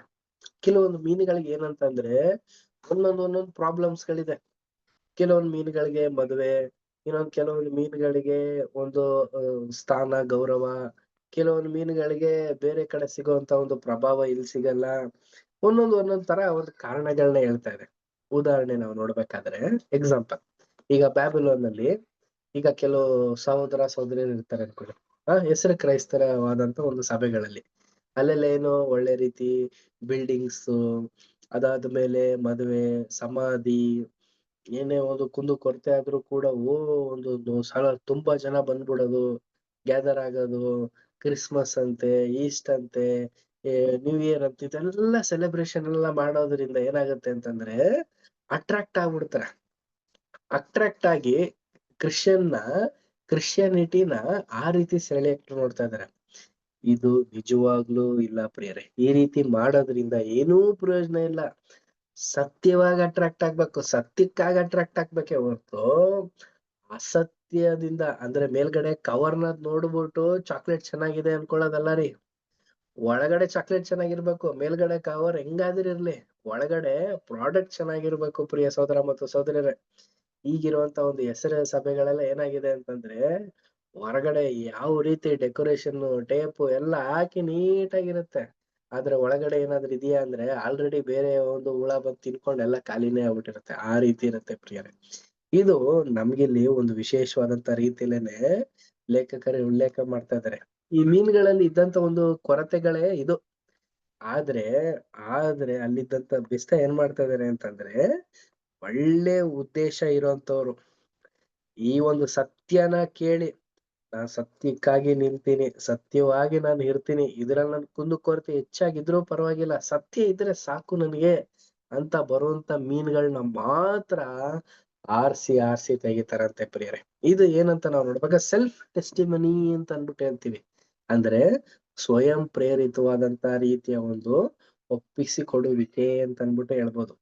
ಈ ರೀತಿ ನಮ್ಮ ಕರ್ತನಾದಂತ ಯೇಸು ಕ್ರಿಸ್ತನ ದಾಸರಾಗ್ತೀನಿ ಅಂತ ಅನ್ಬಿಟ್ಟು ತನ್ನಲ್ಲೇ ತಾನು ಒಡಂಬಡಿಕೆ ಮಾಡ್ಕೊಂಡು, ಆ ಒಂದು ಒಡಂಬಡಿಕೆ ದೇವ್ರಿಗೆ ಮೆಚ್ಚುಗೆ ಆಗಿದ್ದಂತ ಮಕ್ಕಳೇ ಇಂತ ಒಂದು ವಿಶೇಷವಾದಂತ ರಾಜ್ಯಕ್ಕೆ ಬಾಧ್ಯಸ್ಥರಾಗ್ತಾರೆ. ನೆಕ್ಸ್ಟ್ ಪ್ಯಾರಾ ರೀಡ್ ಮಾಡೋಣ. ನೆಕ್ಸ್ಟ್ ಪ್ಯಾರಾ ಯಾರ ಬಳಿ ಏನಾದ್ರು ಟೆಕ್ಸ್ಟ್ ಬುಕ್ ಇದೆಯಾ? ಇನ್ ಬೇರೆ ಬ್ರದರ್ಸ್ ಅಂಡ್ ಸಿಸ್ಟರ್ಸ್ ರೀಡ್ ಮಾಡ್ತೀನಿ ಅನ್ನೋರು?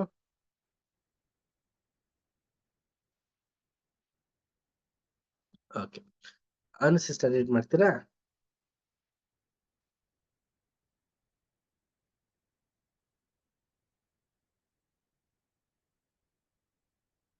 ಅನು ಸಿಸ್ಟರ್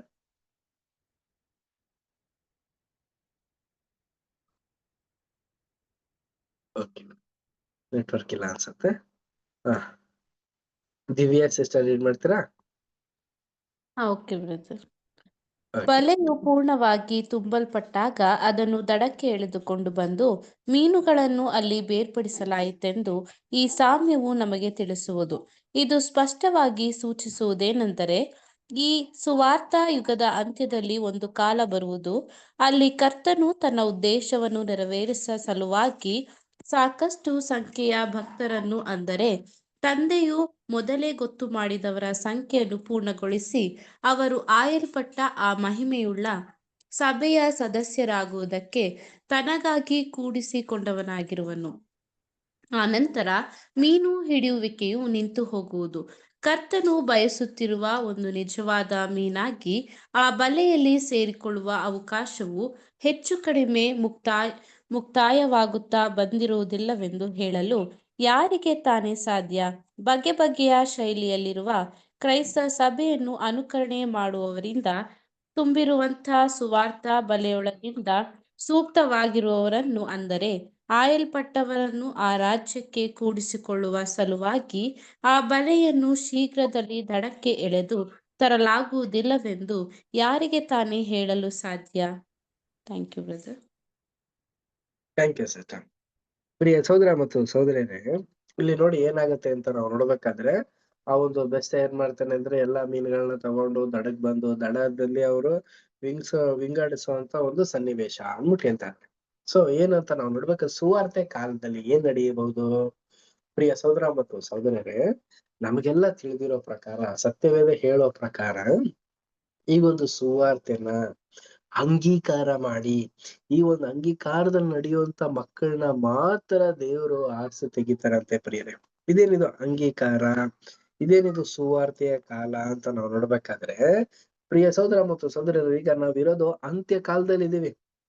ಈ ಒಂದು ಅಂತ್ಯ ಕಾಲನೇ ಏನಾಗಿದೆ ಅಂತಂದ್ರೆ ಮತ್ತೊಂದು ಯುಗನ ಆರಂಭ ಮಾಡೋದಕ್ಕೆ ಒಂದು ಬುನಾದಿಯಾಗಿದೆ. ಯಾವಾಗ ಎಂಡ್ ಆಗುತ್ತೋ ಆಗ್ಲೇ ಸ್ಟೋರಿ ಏನಾಗತ್ತೆ, ಇನ್ನೊಂದು ಹೊಸದು ಸ್ಟಾರ್ಟ್ ಆಗೋದು. ಅದೇ ಪ್ರಕಾರನೇ ಪ್ರಿಯರೇ, ಈ ಒಂದು ಎಂಡ್ ಆಫ್ ದಿ ಡೇ ಅಲ್ಲಿರುವಂತ ನಾವುಗಳು ನಮ್ಮಲ್ಲಿಗೆ ಒಂದು ವಿಶೇಷವಾದಂತ ಒಂದು ಕರೆವಿಕೆ ಇರೋದ್ರಿಂದ ಈ ಒಂದು ಸೂಕ್ತವಾದಂತ ಒಂದು ಬಹುಮಾನನ ಹೊಂದುವಂತ ಮಕ್ಕಳಿಗೆ ಆ ಒಂದು ವಿಶೇಷವಾದಂತ ಒಂದು ಉಡುಗೊರೆನ ಏನಂತಂದ್ರೆ ಮತ್ತೆ ಇನ್ನೊಂದು ಯುಗದಲ್ಲಿ ಅವರು ಪ್ರಾರಂಭವಾದಂತ ಸ್ಥಾನದಲ್ಲಿ ನಿಂತ್ಕೊಂಡು ಪ್ರತಿಯೊಬ್ಬರಿಗೂ ಕೂಡ ಮಾರ್ಗ ಸೂಚಿಸುವಂತದ್ದು. ನೋಡಿ, ಈ ಮೀನುಗಳಲ್ಲೂ ಕೂಡ ಯಾವ್ದು ಒಳ್ಳೆ ಬೆಲೆ ಇರುತ್ತೋ ಅಂತ ಮೀನುಗಳನ್ನ ಮಾತ್ರ ಫಸ್ಟ್ ತೆಗಿತಾರಂತೆ. ಅದೇ ತರಾನೇ ನಮ್ಮಲ್ಲೂ ಕೂಡ ಒಂದೊಳ್ಳೆ ಮುತ್ತಿನ ರೀತಿಯಲ್ಲಿ ಒಂದೊಳ್ಳೆ ಅಂದ್ರೆ ಒಂದು ಸೈಜ್ ಅಲ್ಲೇ ಆಗ್ಲಿ, ಒಂದು ಶೈನಿಂಗ್ ಅಲ್ಲೇ ಆಗ್ಲಿ, ಮುತ್ತಿಗೆ ಯಾವ ರೀತಿ ವ್ಯಾಲ್ಯೂನೋ ಅದೇ ಪ್ರಕಾರ ನಮ್ಮ ಒಂದು ಗುಣಲಕ್ಷಣಗಳಲ್ಲಿ ಯಾವ ತರ ಬಗೆ ಬಗೆಯ ಶೈಲಿಯಲ್ಲಿರುವ ಕ್ರಿಸ್ತನ ಸಭೆ ಮಕ್ಕಳು ಅಂದ್ರೆ ಏನಂತಂದ್ರೆ ಒಂದು ವಿಶೇಷವಾದಂತ ಡಿಫ್ರೆಂಟ್ ಆಗಿರುವಂತ ಒಂದೊಂದು ಜನಗಳು ಅಂತ ಅನ್ಬಿಟ್ಟು ಅಂತಂದ್ರೆ ಏನಕ್ಕೆ ಡಿಫ್ರೆಂಟ್ ಏನ್ ಎಲ್ರು ಒಂದೇ ಅಲ್ವಾ ಅಂತ ಅನ್ನಲ್ವಲ್ಲ. ಇಡೀ ಪ್ರಪಂಚದಲ್ಲಿ ಎಷ್ಟೆಷ್ಟು ಕೋಟಿ ಜನರಿದ್ದಾರೆ, ಎಂತೆಂತ ದೇಶಗಳಿದೆ, ಎಂತೆಂತ ಲ್ಯಾಂಗ್ವೇಜ್ಗಳೆಲ್ಲ ಇದೆ. ಈ ಎಲ್ಲಾದ್ರಲ್ಲೂನುವೆ ಜನರುಗಳನ್ನ ಆರಿಸಿ ತೆಗಿತಿದ್ದಾರೆ. ಈ ಒಂದು ಸತ್ಯನ ಅನುಸರಿಸುವಂತ ಮಕ್ಕಳಿಗೆ ತಂದೆ ಯಾರು, ಮಗ ಯಾರು, ಪವಿತ್ರಾತ್ಮನ ಯಾರು ಅನ್ನುವಂತ ಒಂದು ವಿಶೇಷವಾದಂತ ಗುಣನ ಅರ್ತಿರುವಂತ ಮಕ್ಕಳು ಇಡೀ ಪ್ರಪಂಚದಲ್ಲಿರುವಂತ ಮಕ್ಕಳುಗಳಿಗೆ ದೇವರು ತೋರಿಸ್ತಿರುವಂತ ವಿಶೇಷವಾದಂತ ಒಂದು ಮಾರ್ಗಸೂಚಕವಾದಂತ ಒಂದು ಒಡಂಬಡಿಕೆ ಇದು. ಈ ರೀತಿ ಇರುವಂತವ್ರನ್ನ ಮಾತ್ರ ದೇವರು ತೆಗೆದು ಆ ಒಂದು ರೀತಿಯ ಸ್ಥಾನಕ್ಕೆ ತುಂಬಿಸೋದಕ್ಕೆ ಶಕ್ತರಾಗಿದ್ದಾರಂತೆ. ನೆಕ್ಸ್ಟ್ ಪ್ಯಾರಾ ರೀಡ್ ಮಾಡ್ಬಿಡೋಣ. ನೆಕ್ಸ್ಟ್ ಕಂಪ್ಲೀಟ್ ಮಾಡ್ಬಿಡಿ. ನವಿತಾ ಸಿಸ್ಟರ್ ಕಂಪ್ಲೀಟ್ ಮಾಡಿ. ಈ ಸಾಮ್ಯದಲ್ಲಿ ಹೇಳಿರುವ ಅನುಪಯುಕ್ತವಾದ ಕೆಟ್ಟ ಮೀನುಗಳು ಕಳೆದ ವಾರದಲ್ಲಿ ಪರಿಗಣಿಸಲಾದ ಸಾಮ್ಯದಲ್ಲಿ ಹೇಳಿರುವ ಅಣಜಿಗಳಿಗೆ ಹೋಲಿಕೆಯಾಗಿರುವುದು. ಆ ಬೆಂಕಿಕೊಂಡವು ಬಹು ಶೀಘ್ರವಾಗಿ ಭೂಲೋಕದ ಮಾನವರೆಲ್ಲರ ಮೇಲೆ ಬರಲಿರುವ ಅದೇ ಮಹಾಸಂಕಟದ ಕಾಲವಾಗಿರುವುದು. ಬಲೆಯಲ್ಲಿ ಸೇರಿರುವ ಅನುಪಯುಕ್ತವಾದ ಮೀನುಗಳು ಕ್ರಿಸ್ತ ಸಭೆಗಳೆಲ್ಲವುಗಳ ಎಲ್ಲ ಸದಸ್ಯರುಗಳು. ಕ್ರಿಸ್ತರಂತೆ ತೋರಿಸಿಕೊಳ್ಳದ ಲೋಕದಲ್ಲಿರುವ ಇತರರು ಈ ಸಾಮ್ಯದಲ್ಲಿ ಸೂಚಿತವಾಗಿರುವುದಿಲ್ಲ. ಈ ಸಾಮ್ಯವು ತಮಗೆ ಅರ್ಥವಾಗಿರುವುದೋ ಎಂದು ಯೇಸುವು ತನ್ನ ಶಿಷ್ಯರನ್ನು ಕೇಳಿದನು. ಅವರು ಹೌದೆಂದು ಉತ್ತರಿಸಿದರು. ಮತ್ತು ಒಬ್ಬ ಮನೆ ಯಜಮಾನನು ತನ್ನ ಬಳಿಯಲ್ಲಿ ಸಂಗ್ರಹವಾಗಿಟ್ಟುಕೊಂಡಿರುವ ಆಹಾರ ಸಾಮಗ್ರಿಗಳಂತೆ ತನ್ನ ಸಾಮ್ಯವನ್ನು ಪರಿಗಣಿಸಬೇಕೆಂದು ಆತನು ಹೇಳಿದ್ದನು. ಆದ್ದರಿಂದ ಆ ಮನೆ ಯಜಮಾನನು ಕಾಲಕಾಲಕ್ಕೆ ಹೊಸ ಮತ್ತು ಹಳೆಯ ಎರಡು ಬಗೆಯ ಸತ್ಯಾರ್ಥಗಳನ್ನು ಹೊರತರುತ್ತಿರುವನು.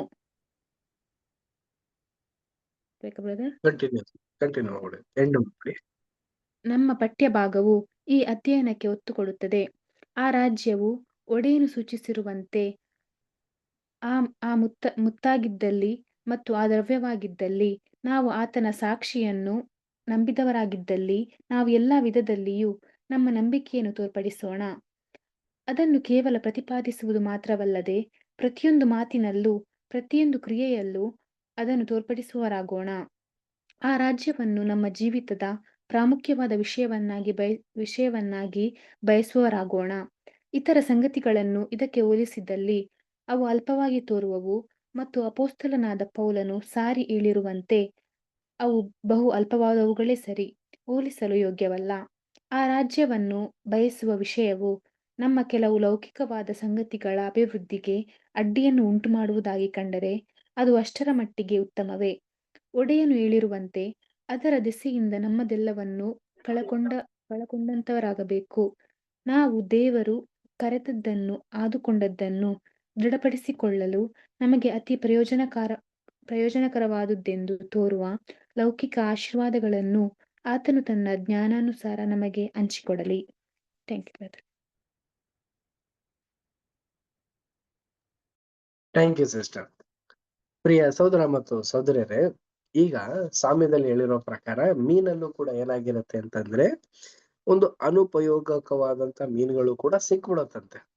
ಅಂದ್ರೆ ಏನು, ಈಗ ಬೆಸ್ತ ಮೀನ್ ಹಿಡಿತಾರೆ, ಆ ಒಂದು ಮೀನಲ್ಲಿ ಉನ್ನತವಾದಂತ ಮೀನುಗಳನ್ನ ಮಾತ್ರ ತೆಗಿತಾರೆ. ಅದರಲ್ಲೂ ಅನುಪಯೋಗವಾದಂತದ್ದು, ಉಪಯೋಗ ಇಲ್ದೇ ಇರುವಂತ ಒಂದು ಮೀನುಗಳು. ಅಂದ್ರೆ ಏನಂತಂದ್ರೆ ಸಮುದ್ರಕ್ಕೂ ಹಾಕಿದ್ರು ಕೂಡ ವೇಸ್ಟ್, ಬೇರೆ ಮೀನ್ಗೆ ತೊಂದ್ರೆ. ಇಲ್ಲ ಮಡಿಕೊಂಡು ಏನಾದ್ರು ಉಪಯೋಗಿಸೋಣ ಅಂತಂದ್ರೆ ನಮಗೂ ಕೂಡ ಉಪಯೋಗ ಇಲ್ದೇ ಇರುವಂತ ಮೀನುಗಳು. ಅಂತ ಮೀನುಗಳನ್ನ ಯಾವ್ದಕ್ ಹೋಲಿಕೆ ಮಾಡ್ತಾ ಇದಾರೆ ಅಂತಂದ್ರೆ, ಲಾಸ್ಟ್ ವೀಕ್ ನಾವು ನೋಡಿದ್ವಲ್ಲ, ಅಣಜಿಯ ಒಂದು ಪಾಠ. ಪ್ರಿಯ ಸಹೋದರ ಮತ್ತು ಸಹೋದರರೇ, ಒಬ್ಬ ಕಳ್ಳ ಬಂದ್ಬಿಡ್ತಾನೆ, ಗೋಧಿ ಜೊತೆಗೇನೆ ಹಣಜಿನ ಹಾಕ್ಬಿಡ್ತಾನೆ. ಹಣಜಿ ಗೋಧಿ ಎರಡೂ ಬೆಳೆದಿ ಆ ಮಾಲೀಕ ಏನ್ ಮಾಡ್ತಾನೆ ಅಂದ್ರೆ, ಗೋಧಿನ ಮಾತ್ರ ತೆಗೀರಿ, ಹಣಜಿನ ಒಂದ್ ಸೈಡ್ ಗುಡ್ಡೆ ಹಾಕಿ ಅದನ್ನ ಸಂಪೂರ್ಣ ನಾಶ ಮಾಡ್ಬಿಡಿ ಅಂತ ಹೇಳ್ತಾರಲ್ಲ, ಅದೇ ಪ್ರಕಾರನೇ ಈ ಮೀನು ಅಷ್ಟೇ.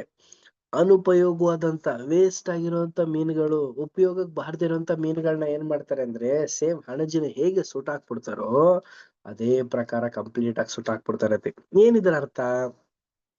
ಪ್ರಿಯ ಸಹೋದರ ಮತ್ತು ಸಹೋದರಿಯರೇ, ಈ ಒಂದು ಎರಡನೇ ಮರಣಕ್ಕೆ ಇದು ಹೋಲಿಕೆ. ಇದು ಈ ಒಂದು ಎರಡನೇ ಮರಣ ಬರೀ ಲೋಕದ ಜನರುಗಳಿಗೆ ಮಾತ್ರ ಅಲ್ಲ ರೀ, ಆತ್ಮಿಕವಾಗಿ ಕ್ರಿಸ್ತನ ನಂಬಿರೋರು, ತಂದೆ ದೇವ್ರನ್ನು ಕೂಡ ಅನುಸರಿಸುವಂತವ್ರು ಮುಂದೊಂದು ಯುಗದಲ್ಲೂ ಕೂಡ ಅವ್ರು ತಿತ್ಕೊಳ್ಳೋಂತ ಅವಕಾಶ ಸಿಕ್ಕಿದ್ರು ಕೂಡ ತಿತ್ಕೊಳ್ದೆ ಹೋದಾಗ್ಲೂ ಅವ್ರು ಉಪಯೋಗನೇ ಇಲ್ದೇ ಇರೋಂತ ಮಕ್ಕಳು ಅಂತ ಗೊತ್ತಾದ್ಮೇಲೆ ಏನ್ ಮಾಡ್ತಾರೆ ಅಂದ್ರೆ, ದೇವ್ರು ಕಂಪ್ಲೀಟ್ ಆಗಿ ನಾಶನನೇ ಮಾಡ್ತಾರೆ ಹೊರ್ತು ಇನ್ನೊಂದು ಅವಕಾಶ ಕೊಡೋಣ, ಮತ್ತೊಂದು ಅವಕಾಶ ಕೊಡೋಣ ಅನ್ಬಿಟ್ಟು ಅವ್ರನ್ನ ಪರಿಗಣಿಸೋದಿಲ್ಲ. ಪ್ರಿಯ ಸಹೋದರ ಮತ್ತು ಸಹೋದರರೇ, ಹೊಸ ಮತ್ತು ಹಳೆಯ ಅನ್ನೋ ಒಂದು ವಿಚಾರ ಇದೆ ನೋಡಿ.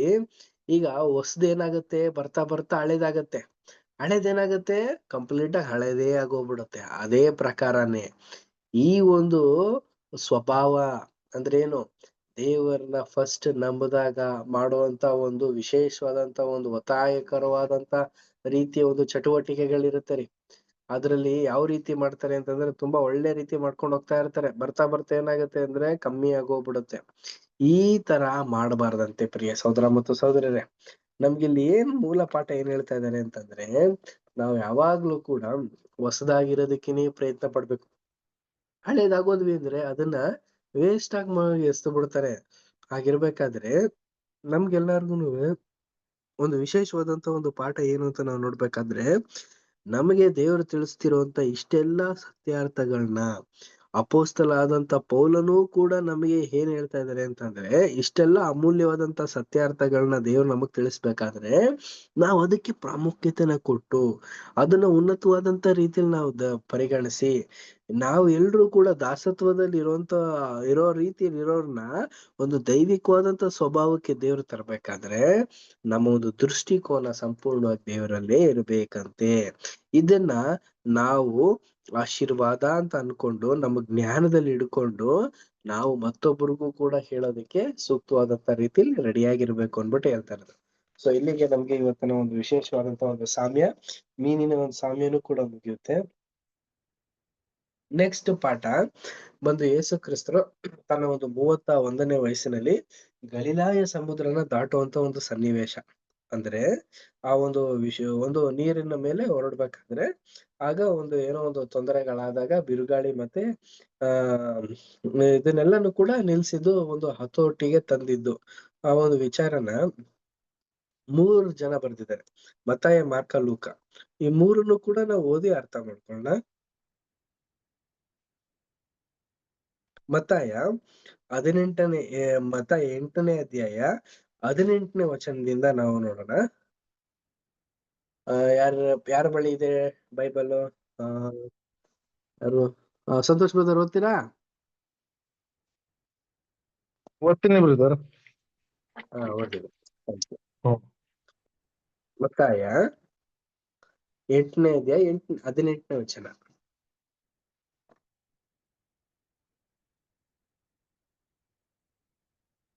ಓದ್ತೀನಿ.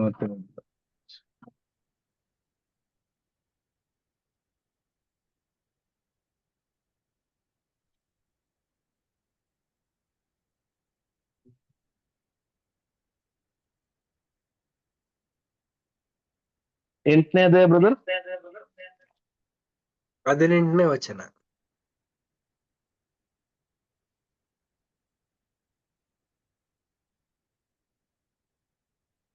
ಯೇಸು ತನ್ನ ಸುತ್ತಲಿದ್ದ ಬಹುಜನಗಳ ದೊಡ್ಡ ಗುಂಪುಗಳನ್ನು ಕಂಡು ಆಚೆ ದಡಕ್ಕೆ ಹೊರಟು ಹೋಗಬೇಕೆಂದು ಅಪ್ಪಣೆ ಕೊಟ್ಟನು. ಸಂತೋಷ್ ಬ್ರದರ್, ಹೇಳಿ ಬ್ರದರ್. ಬ್ರದರ್ ಎರಡೇ ಡಿವೈಸ್ ಆನ್ ಮಾಡ್ಕೊಂಡಿದ್ದೀರಾ? ಅದೇ ಒಂದು ಈಗ ಬಂದೆ ಮನೆಗೆ, ಈಗ ಅದನ್ನ ಇದ್ ಮಾಡ್ಬಿಡ್ತಿದ್ದಾರೆ. ಒಂದು ಲಾಗ್ಔಟ್ ಮಾಡಿ ಒಂದು ಲಾಗಿನ್ ಮಾಡಿ.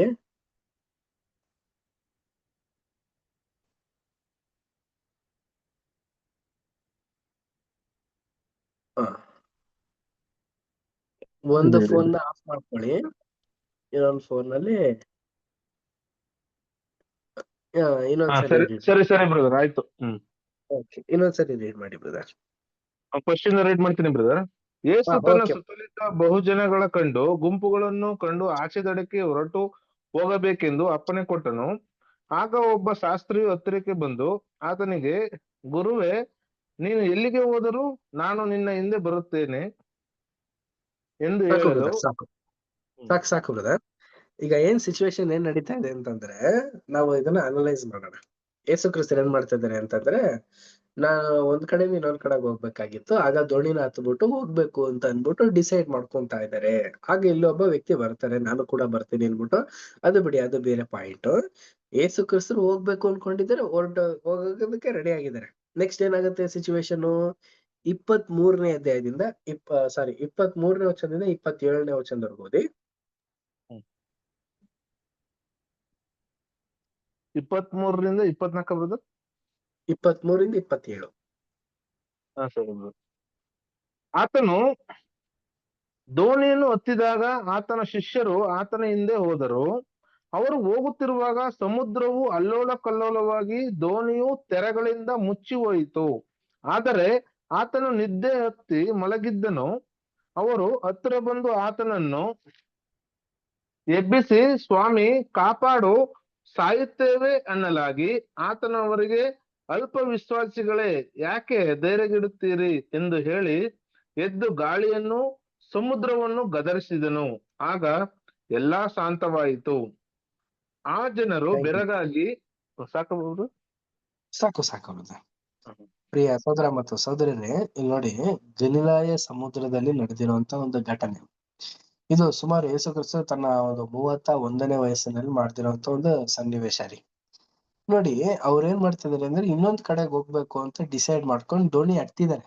ಅತ್ತಾದ್ಮೇಲೆ ಅವ್ರ ಸಂಗಡ ಯಾರ್ಯಾರು ಬಂದಿದ್ದಾರೆ ಅಂದ್ರೆ, ಬರೀ ಶಿಷ್ಯಂದಿರು ಮಾತ್ರ ಬಂದಿದ್ದಾರೆ, ಇನ್ನೊಬ್ಬ ವ್ಯಕ್ತಿ ಬಂದಿಲ್ಲ. ಶಿಷ್ಯಂದಿರು ಮಾತ್ರ ಬಂದಿದ್ದಾರೆ.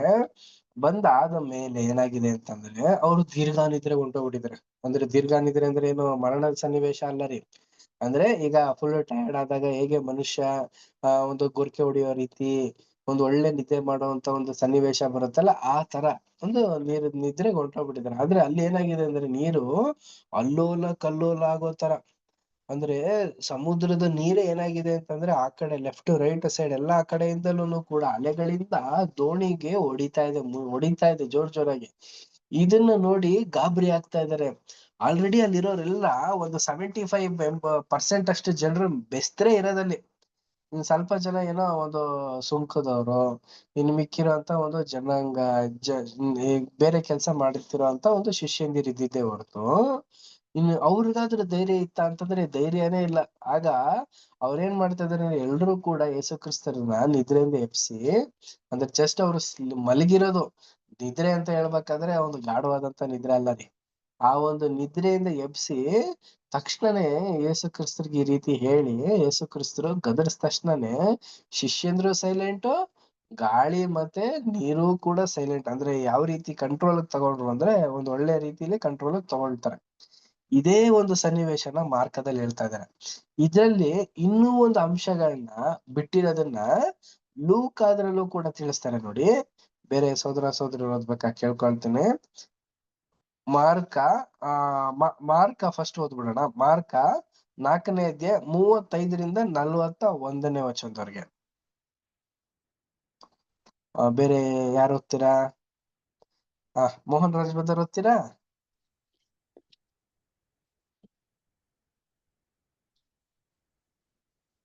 ಯಾರು ಓದ್ತೀರಾ? ಚಿತ್ರಾ ಸಿಸ್ಟರ್, ದೀಪಾ ಸಿಸ್ಟರ್? 4ನೇ ಅಧ್ಯಾಯ ಹಾ, ಮಾರ್ಕ 4ನೇ ಅಧ್ಯಾಯ 35ರಿಂದ 41ನೇ ವಚನದವರೆಗೆ. ನೆಟ್ವರ್ಕ್ ಪ್ರಾಬ್ಲಮ್ ಅದ ಬ್ರದರ್, ಕಟ್ ಆಗತ್ತದ. ಹೌದಾ? ಓಕೆ, ಬೇರೆಯವ್ರಿಗೆ ಚಾನ್ಸ್ ಕೊಟ್ಬಿಡು. ಬೇರೆ ಇನ್ಯಾರು ಓದ್ತೀರಾ? 35ರಿಂದ ಹಾ, ಬ್ರದರ್ 4 ಅಧ್ಯಾಯ 4ನೇ ಅಧ್ಯಾಯ 35ರಿಂದ 41.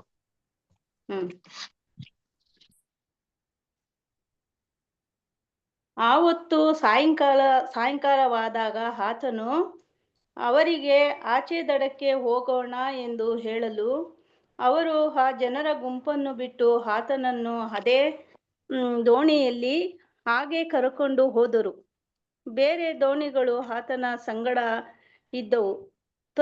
ತರುವಾಯ ದೊಡ್ಡ ಬಿರುಗಾಳಿ ಎದ್ದು ತೆರೆಗಳು ಆ ದೋಣಿಗೆ ಬಡಿದು ಒಳಗೆ ನುಗ್ಗಿದ್ದರಿಂದ ಆ ದೋಣಿ ಆಗಲೇ ತುಂಬುವುದಕ್ಕೆ ಬಂದಿತ್ತು. ಆತನು ದೋಣಿಯ ಹಿಂಭಾಗದಲ್ಲಿ ತಲೆಗಿಂಬನ್ನು ಒರಗಿ ನಿದ್ದೆ ಮಾಡುತ್ತಿದ್ದನು. ಅವರು ಆತನು ಎಬ್ಬಿಸಿ, ಗುರುವೇ, ನಾವು ಮುಳುಗಿ ಹೋಗುವುದರಲ್ಲಿ ನಿನಗೆ ಚಿಂತೆ ಇಲ್ಲವೋ ಎಂದು ಕೇಳಲು, ಆತನು ಎದ್ದು ಗಾಳಿಯನ್ನು ಗದರಿಸಿ ಸಮುದ್ರಕ್ಕೆ, ಸುಮ್ಮನಿರು, ಮೊರೆಯಬೇಡ ಎಂದು ಅಪ್ಪಣೆ ಕೊಟ್ಟನು. ಸಾಕ ಬ್ರದರ್? ಇನ್ನ ಮುಂದೆ ಓದ್ಬೇಕಾ? 41.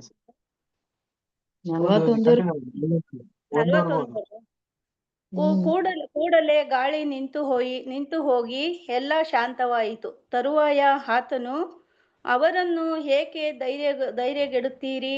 ಇನ್ನು ನಿಮಗೆ ನಂಬಿಕೆ ಇಲ್ಲವೇ ಎಂದು ಕೇಳಲು, ಅವರು ಬಹು ಭಯಪಟ್ಟು, ಈತನು ಯಾರಿರಬಹುದು? ಗಾಳಿಯೂ ಸಮುದ್ರವೂ ಸಹ ಈತನು ಹೇಳಿದ್ದ ಹಾಗೆ ಕೇಳುತ್ತವಲ್ಲ ಎಂದು ತಮ್ಮೊಳಗೆ ಮಾತಾಡಿಕೊಂಡರು. Thank you sister. Thank you brother. ಪ್ರಿಯ ಸಹೋದರ ಮತ್ತು ಸಹೋದರಿಯರೇ, ಸೊ ನೋಡಿದ್ರು ಪ್ರಿಯರೇ, ನಮಗೂ ಕೂಡ ಇಲ್ಲೊಂದು ಪಾಯಿಂಟ್ ನಾವು ಕನ್ಸರ್ನ್ ಮಾಡ್ಬೋದು. ಮತ್ತಾಯದಲ್ಲಿ ಬಿಟ್ಟಂತ ಒಂದು ಅಂಶನ ಇಲ್ಲಿ ಮಾರ್ಕದಲ್ಲಿ ತಿಳಿಸ್ತಾರೆ. ಏನಾಗಿದೆ ಅಂತಂದ್ರೆ, ಅವರು ಸಾಯಂಕಾಲ ಸಮಯದಲ್ಲಿ ಏನ್ ಮಾಡಿದ್ದಾರೆ ಅಂತಂದ್ರೆ, ಈ ಕಡೆಯಿಂದ ಆ ಕಡೆ ಹೋಗೋದಕ್ಕೋಸ್ಕರ ದೋಣಿನ ಹತ್ತಿದ್ದಾರೆ. ಅದಾದ್ಮೇಲೆ ಯೇಸು ಕ್ರಿಸ್ತರು ನಿದ್ರೆಗೆ ಹೋಗಿದ್ದಾರೆ. ಅದಾದ್ಮೇಲೆ ದೊಡ್ಡವಾದಂತ ಒಂದು ಬಿರುಗಾಳಿ ಎತ್ಬಿಟ್ಟು ಏನ್ ಮಾಡಿದೆ ಅಂತಂದ್ರೆ ಬಂದಿದೆ. ಅದು ದೋಣಿ ಹತ್ರ ಬಂದಿದೆ. ಆಲ್ರೆಡಿ ದೋಣಿ ಒಳಗಡೆ ನೀರು ಕೂಡ ಸೇರ್ಬಿಟ್ಟಿದೆಯಂತೆ ಪ್ರಿಯ ಸಹೋದರ ಮತ್ತು ಸಹೋದರರೇ. ಈಗ ನೀರ್ ಸೇರ್ಕೊಂಡ್ಬಿಟ್ಟಿದೆ. ಯೇಸು ಕ್ರಿಸ್ತರು ನೀರು ಹೋಗಿಲ್ಲ, ಟಚ್ ಆಗಿಲ್ವಾ ಅಂತಂದ್ರೆ, ಅವ್ರು ಹಿಂಬದಿಲಿ ಇದಾರಂತೆ. ಏನಕ್ಕೆ ಅಂತ ನಾವು ನೋಡ್ಬೇಕಾದ್ರೆ ನೋಡಿ, ಈಗ ಯಾವುದೇ ಒಂದು ದೋಣಿನ ನೋಡಿ, ಫಸ್ಟ್ ನೀರು ಯಾವ ಕಡೆ ಬರುತ್ತೆ ಅಂತ ನಾವು ನೋಡ್ಬೇಕಾದ್ರೆ ಮುಂದ್ಗಡೆನೆ ಬರಕ್ ಚಾನ್ಸಸ್ ಜಾಸ್ತಿ ಇರೋದು. ಏನಕ್ಕಂದ್ರೆ ಹಿಂದ್ಗಡೆ ಏನ್ ಮಾಡ್ತಾರೆ ಅಂತಂದ್ರೆ, ಇದು ನ್ಯಾವಿಗೇಷನ್ಗೆ ಅಂತ ಅನ್ಬಿಟ್ಟು ಯೂಸ್ ಮಾಡ್ತಾರೆ ಹೊರತು, ಮುಂದ್ಗಡೆ ಏನಾಗಿರುತ್ತೆ ಅಂತಂದ್ರೆ ಅಲೆಗಳನ್ನ ತಡೆಯೋದಕ್ಕೋಸ್ಕರ ಶಾರ್ಪ್ನೆಸ್ ಮಾಡಿರ್ತಾರೆ. ಆ ಒಂದು ಅಲೆ ಅಬ್ಬರಸದಿಂದ ಏನಾಗಿದೆ ಅಂದ್ರೆ ನೀರೆಲ್ಲ ದೋಣಿ ಒಳಗಡೆ ಬಂದು, ಆಲ್ರೆಡಿ ಜನ ಏನ್ ಮಾಡಿದ್ದಾರೆ, ಶಿಷ್ಯಂದಿರು ಏನ್ ಮಾಡಿದ್ದಾರೆ ಅಂದ್ರೆ, ಆಲ್ರೆಡಿ ಎಕ್ಸ್ಪೀರಿಯನ್ಸ್ ಇರೋದ್ರಿಂದ ಅವ್ರು ಏನ್ ಮಾಡಿದ್ದಾರೆ, ಆದಷ್ಟು ದೋಣಿನ ಕಂಟ್ರೋಲ್ ತಗೊಳಕ್ ಟ್ರೈ ಮಾಡಿದ್ದಾರೆ ಪ್ರಿಯರೇ. ಬಟ್ ಆಗಿಲ್ಲ. ಅದಾದ್ಮೇಲೂ ಕೂಡ ಏನ್ ಮಾಡಿದ್ದಾರೆ ಅಂತಂದ್ರೆ, ನೀರೆಲ್ಲ ಬಂದಾದ್ಮೇಲೆ ಗಾಬರಿಗೊಂಡು ಯೇಸು ಕ್ರಿಸ್ತರ ಹತ್ರ ಹೋಗಿದ್ದಾರೆ. ಸೊ ಇದೆಲ್ಲ ನಾವು ನೋಡ್ಬೇಕಾದ್ರೆ ಇದ್ರಲ್ಲಿ ಏನೋ ಒಂದು ವಿಶೇಷವಾದಂತ ರೀತಿಯ ಒಂದು ನಮಗೆ ನಿಮಗೆ ಒಂದು ಆತ್ಮಿಕವಾದಂತ ರೀತಿಯಲ್ಲಿ ಸತ್ಯಕ್ಕೆ ಅನುಗುಣವಾದಂತ ರೀತಿಯ ಒಂದು ಸನ್ನಿವೇಶನ ನಮಗೆ ಇಲ್ಲಿ ತಿಳಿಸ್ಬೋದು. ನೆಕ್ಸ್ಟ್ ಪಾಯಿಂಟ್ ಅಲ್ಲಿ ನಮಗೆ ಸಹೋದರ ಅಂತ ರಸಲ್ ಬ್ರದರ್ ಅವರು ನೋಡೋಣ. ನೋಡಿ, ನೆಕ್ಸ್ಟ್ ಇದೇ ಒಂದು ಸನ್ನಿವೇಶನ ಲೂಕಾದ್ರಲ್ಲೂ ಕೂಡ ಹೇಳಿದ್ದಾರೆ. ನೋಡಿ, ಇವೆಲ್ಲ ಯಾಕೆ ಇಷ್ಟು ಗಮನ ಹರಿಸಿ ನಮ್ಗೆ ಸಹೋದರರು ಹೇಳ್ತಾ ಇದಾರೆ ಅಂತ ನಾವು ನೋಡ್ಬೇಕಾದ್ರೆ, ಒಂದೊಂದು ಪಾಯಿಂಟ್ ಅಲ್ಲೂ ಕೂಡ, ಒಂದೊಂದು ಸಿಚುವೇಶನ್ ಅಲ್ಲೂ ಕೂಡ ನಾವು ಸಿಗಾಕೊಂಡಾಗ ದೇವರು ನಮ್ನ ಇದೇ ರೀತಿ ನಮ್ಗೆ ಬಿಡುಗಡೆ ಮಾಡ್ತಾರೆ ಅನ್ನೋದಕ್ಕೆ ಒಂದು ಉದಾಹರಣೆ. ಮತ್ತೆ ಇದ್ರಲ್ಲಿ ನಮ್ಗೆಲ್ಲರಿಗೂ ಕೂಡ ಒಂದು ಸತ್ಯವಾದಂತ ರೀತಿಯಲ್ಲಿ, ಸತ್ಯಕ್ಕೆ ಪ್ರೋತ್ಸಾಹ ಒಂದು ರೀತಿಯಲ್ಲಿ, ಒಂದು ಆತ್ಮಿಕವಾದಂತ ಒಂದು ಮಾತುಗಳಿಂದ ನಮ್ಗೆ ಬಲಪಡಿಸುವಂತ ಒಂದು ಸನ್ನಿವೇಶನ ಕೂಡ ಇಲ್ಲಿ ಎಕ್ಸ್ಪ್ಲೇನ್ ಮಾಡ್ತಾರೆ. ನೋಡಿ, ನೆಕ್ಸ್ಟ್ ಮತ್ತಾಯ ಮಾರ್ಕದಲ್ಲಿ ನೋಡಿದ್ರೆ ಲೂಕಾದ್ರಲ್ಲಿ ನೋಡ್ಬಿಡ. ಲೂಕ 8ನೇ ಅಧ್ಯಾಯ 22ರಿಂದ 25. ಯಾರು ಓದ್ತೀರಾ? ಶಾಂತಮ್ಮ ಸಿಸ್ಟರ್ ರೀಡ್ ಮಾಡಿ. 8:22 8ನೇ ಅಧ್ಯಾಯ, ಲೂಕ 8ನೇ ಅಧ್ಯಾಯ 22ನೇ ವಚನದಿಂದ 25ನೇ ವಚನಕ್ಕೆ.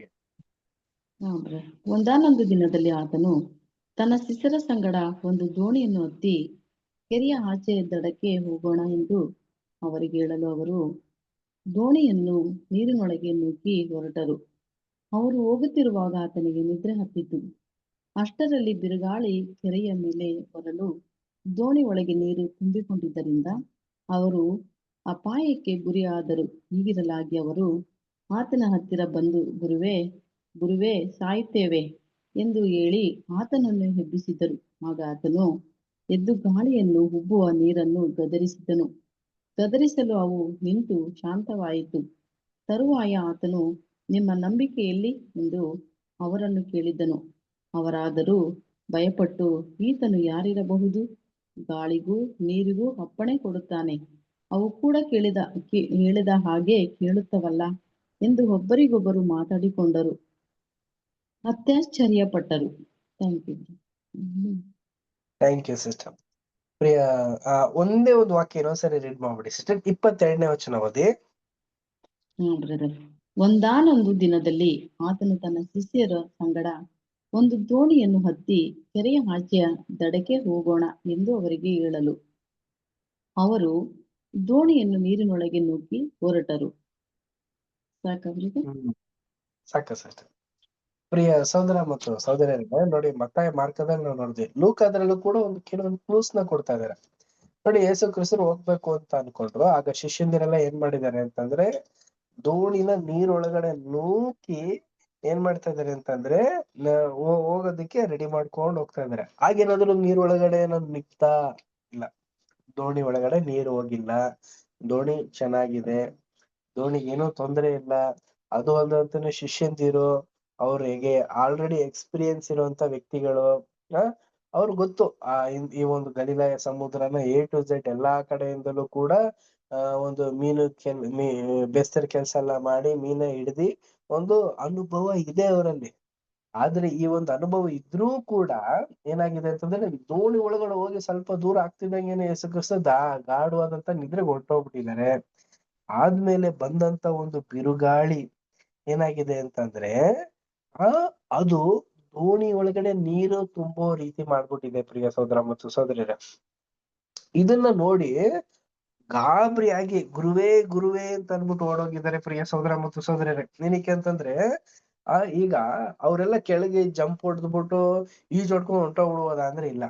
ಈಗ ಬಿರುಗಾಳಿ ಎದ್ದಿದೆ, ನೀರೇನಾಗಿರುತ್ತೆ, ಅಲೆಗಳು ಏರಿಳಿತಗಳೆಲ್ಲ ಆಗ್ತಾ ಇರುತ್ತೆ.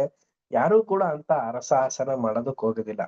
ಹಾಗೆ ಇವ್ರಿಗೆಲ್ಲ ತೋಚಿದ್ದೆ ಯಾರು ಅಂತ ನಾವು ನೋಡ್ಬೇಕಾದ್ರೆ ಯೇಸು ಕ್ರಿಸ್ತರು. ಪ್ರಿಯ ಸಹೋದರ ಮತ್ತು ಸಹೋದರಿಯರೇ, ಯೇಸು ಕ್ರಿಸ್ತರು ಇಂತ ಒಂದು ಸನ್ನಿವೇಶದಲ್ಲಿ ನಮ್ಗೆ ಏನಾದ್ರು ಒಂದು ಮಾರ್ಗಸೂಚಕವಾದಂತ ರೀತಿಯಲ್ಲಿ ಏನಾದ್ರು ಒಂದು ಮಾಡ್ತಾರೆ ಅಂತ ಒಂದು ನಂಬಿಕೆಯಿಂದ ಎಲ್ರೂ ಹೋಗಿದ್ದಾರೆ ಯೇಸು ಕ್ರಿಸ್ತ ಹತ್ರ. ಆದ್ರೆ ಯೇಸು ಕ್ರಿಸ್ತರು ಎಲ್ಲಾನು ಕಂಟ್ರೋಲ್ ತಗೊಂಡಿದ್ದಾರೆ ಪ್ರಿಯ ಸಹೋದರ ಮತ್ತು ಸಹೋದರಿಯರೇ.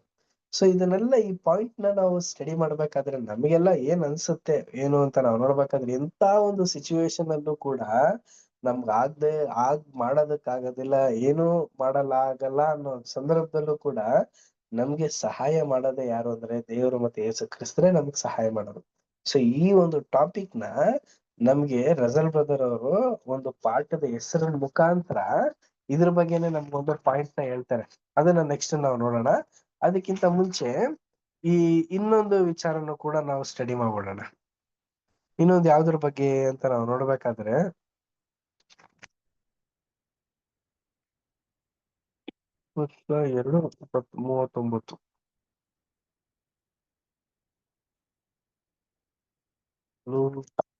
ಇನ್ನೊಂದು ಸ್ಟಡಿ ನಾವು ಮಾಡ್ಬಿಡೋಣ.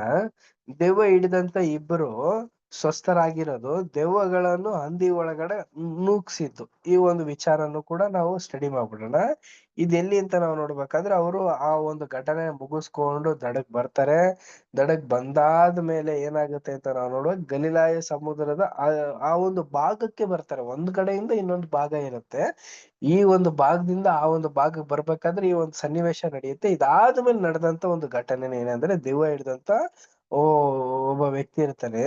ಆ ಒಂದು ದೆವ್ವನ ತೆಗೆದು ಹಂದಿ ಒಳಗಡೆ ನುಗ್ಸಿರುವಂತ ಒಂದು ಸನ್ನಿವೇಶ. ಇದು ಮತ್ತಾಯ, ಮಾರ್ಕ, ಲೂಕಾದ್ರಲ್ಲಿ ಹೇಳಿದ್ದಾರೆ. ನಾವು ಮೊದಲನೇದಾಗಿ ಮತ್ತಾಯದ್ರಲ್ಲಿ ಓದ್ಬಿಡೋಣ. ಮತ್ತಾಯ 8ನೇ ಅಧ್ಯಾಯ 28ನೇ ವಚನದಿಂದ 34ನೇ ವಚನದವರೆಗೂ ಓದಿ.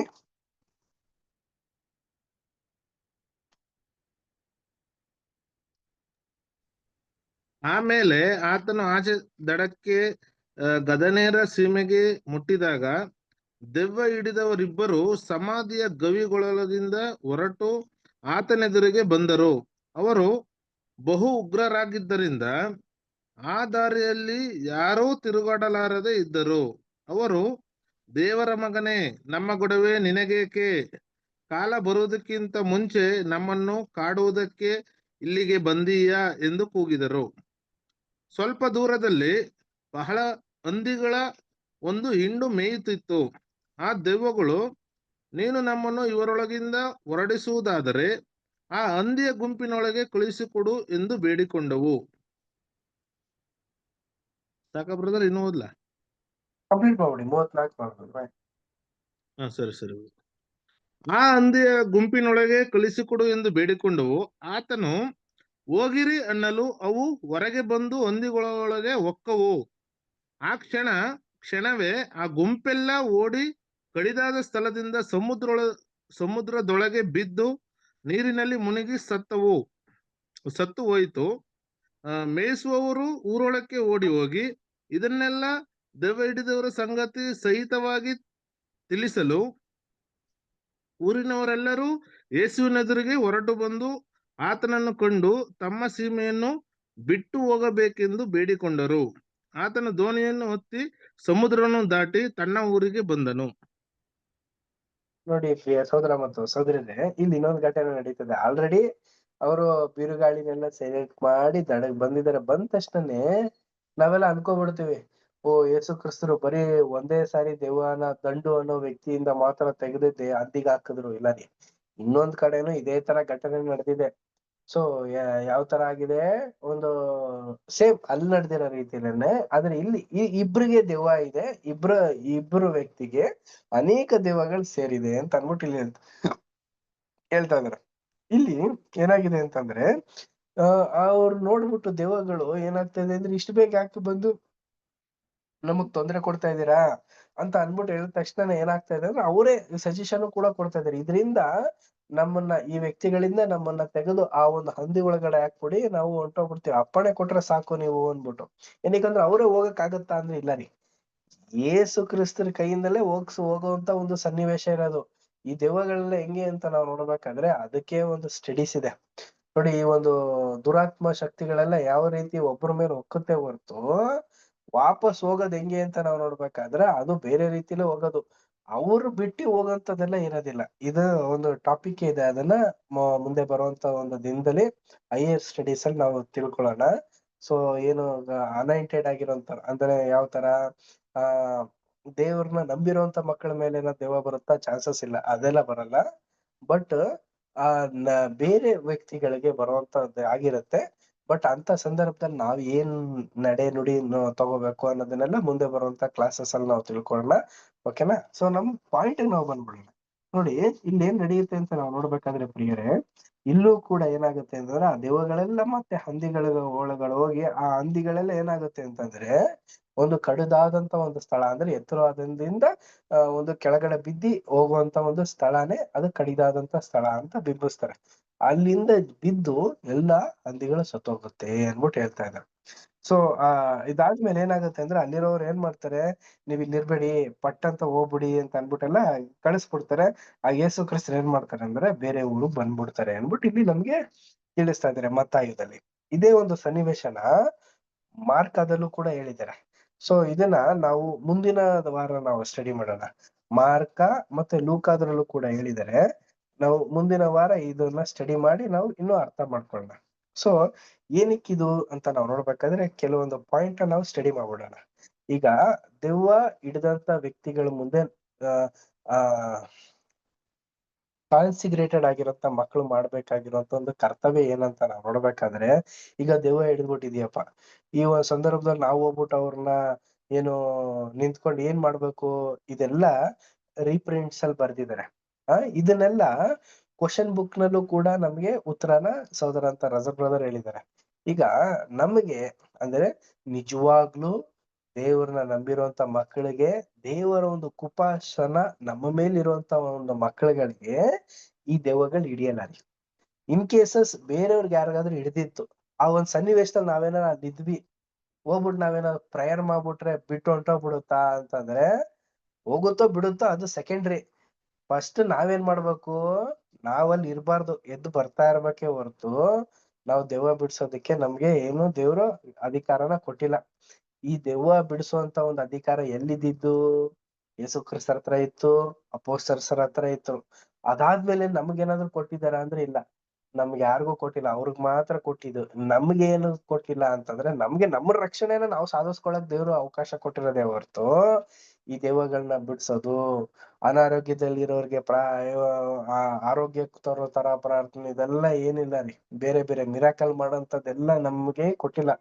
ನಮ್ಮಲ್ಲಿ ನಮ್ಮ ಒಂದು ಸ್ವಭಾವನ ಮಿರಾಕಲ್ ಮಾಡ್ಕೊಂಡು ನಮ್ಮ ಒಂದು ಗುಣನ ಸರಿಪಡಿಸ್ಕೊಂಡು ನಾವು ಮೆಚ್ಚುಗೆಯಾಗಿ ಒಂದು ಅಮೂಲ್ಯವಾದಂತ ಮುತ್ತುಗಳಾಗಿ ದೇವರಿಗೆ ಕಾಣಿಸೋ ತರ ಇರ್ಬೇಕೇ ಹೊರ್ತು ಈ ಒಂದು ದೆವ್ವ ಬಿಡ್ಸೋದೆಲ್ಲ ನಾವು ಮಾಡೋ ಹಾಗೆ ಇಲ್ಲ. ಯಾಕಿದು ಈ ಪಾಯಿಂಟ್ ಹೇಳ್ತಾ ಇದಾರೆ ಅಂತ ನಾವು ನೋಡ್ಬೇಕಾದ್ರೆ, ಪ್ರಿಯ ಸಹೋದರ ಮತ್ತು ಸಹೋದರರೇ, ಈಗ ದೆವ್ವ ಬಿಡ್ಸಾದ್ಮೇಲೆ ಮತ್ತೆ ಅದೇ ವ್ಯಕ್ತಿಗೆ ದೆವ್ವ ಬರುತ್ತಾ ಬರಲ್ವಾ? ಬಂದೇ ಬರುತ್ತೆ. ಅದೇ ಯೇಸು ಕ್ರಿಸ್ತರು ಬಿಡಿಸಿದಂತ ವ್ಯಕ್ತಿಗೆ ಮತ್ತೆ ದೆವ್ವ ಬಂದಿಲ್ಲ. ಅಪೊಸ್ತಲರ್ಸ್ ಬಿಡಿಸಂತ ವ್ಯಕ್ತಿಗಳಿಗೆ ಮತ್ತೆ ದೆವ್ವ ಬೈಬಲ್ ಅಲ್ಲಿ ಎಲ್ಲೂ ಕೂಡ ಮೆನ್ಷನ್ ಮಾಡೋದು ಬಂದೇ ಇಲ್ಲ. ಬಟ್ ಈ ಒಂದು ಸ್ಥಳದಲ್ಲಿ ಈಗೀಗ ಒಂದು ಸಭೆಗಳಲ್ಲೇ ಆಗ್ಲಿ, ಒಂದು ಸುಳ್ಳು ಸಭೆಗಳಲ್ಲೇ ಆಗ್ಲಿ ದೆವ್ವ ಬಿಡಿಸ್ತಾರೆ. ಪ್ರತಿ ವಾರ ಬಿಡಿಸ್ತಾ ಇರ್ತಾರೆ. ಅದೇನ್ ಮಾಡುತ್ತೆ, ಹೋಗುತ್ತೆ ಆ ವಾರ, ಮತ್ತೆ ನೆಕ್ಸ್ಟ್ ಸಂಡೇ ವಾಪಸ್ ಬಂದ್ಬಿಡುತ್ತೆ. ಇಲ್ಲ ಅಂದ್ರೆ ಸಂಡೇ ಬರಲ್ಲ ಅಂದ್ರು ವೀಕ್ ಡೇಸ್ ಅಲ್ಲಿ ಬಂದ್ಬಿಡುತ್ತೆ. ಏನಿದು ಪ್ರಿಯ ಸಹೋದರ ಮತ್ತು ಸಹೋದರಿಯರೇ? ಇದೆಲ್ಲ ಏನು ಅಂತ ನಾವು ನೋಡ್ಬೇಕಾದ್ರೆ, ಇದೆಲ್ಲ ಒಂದು ತಪ್ಪಾದಂತ ರೀತಿಯ ಒಂದು ಆಚರಣೆ. ಇದೆಲ್ಲ ಏನ್ ಮಾಡ್ತಾ ಇದಾರೆ ಅಂತಂದ್ರೆ ಅವರಲ್ಲಿರುವಂತ ಒಂದು ಮನಸ್ಥಿತಿಯಿಂದ ಆ ಒಂದು ದೆವ್ವಗಳು ಬರುತ್ತೆ ಹೊರತು ಯಾರ ಒಂದು ಬಲಹೀನತೆಯಿಂದ ಇರ್ತಾರೋ ಅವ್ರಿಗೆ ಇದಾಗುವಂಥದ್ದು.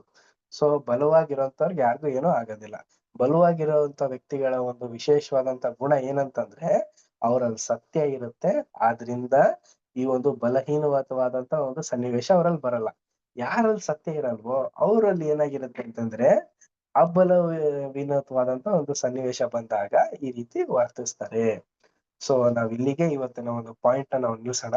ಸೊ ಈ ಒಂದು ದೆವ್ವ ಅನ್ನೋ ಒಂದು ಪಾಯಿಂಟ್ ಬಂದಿದ್ದಕ್ಕೆ ಇದನ್ನ ನಾವು ಟಚ್ ಮಾಡಿದ್ವಿ.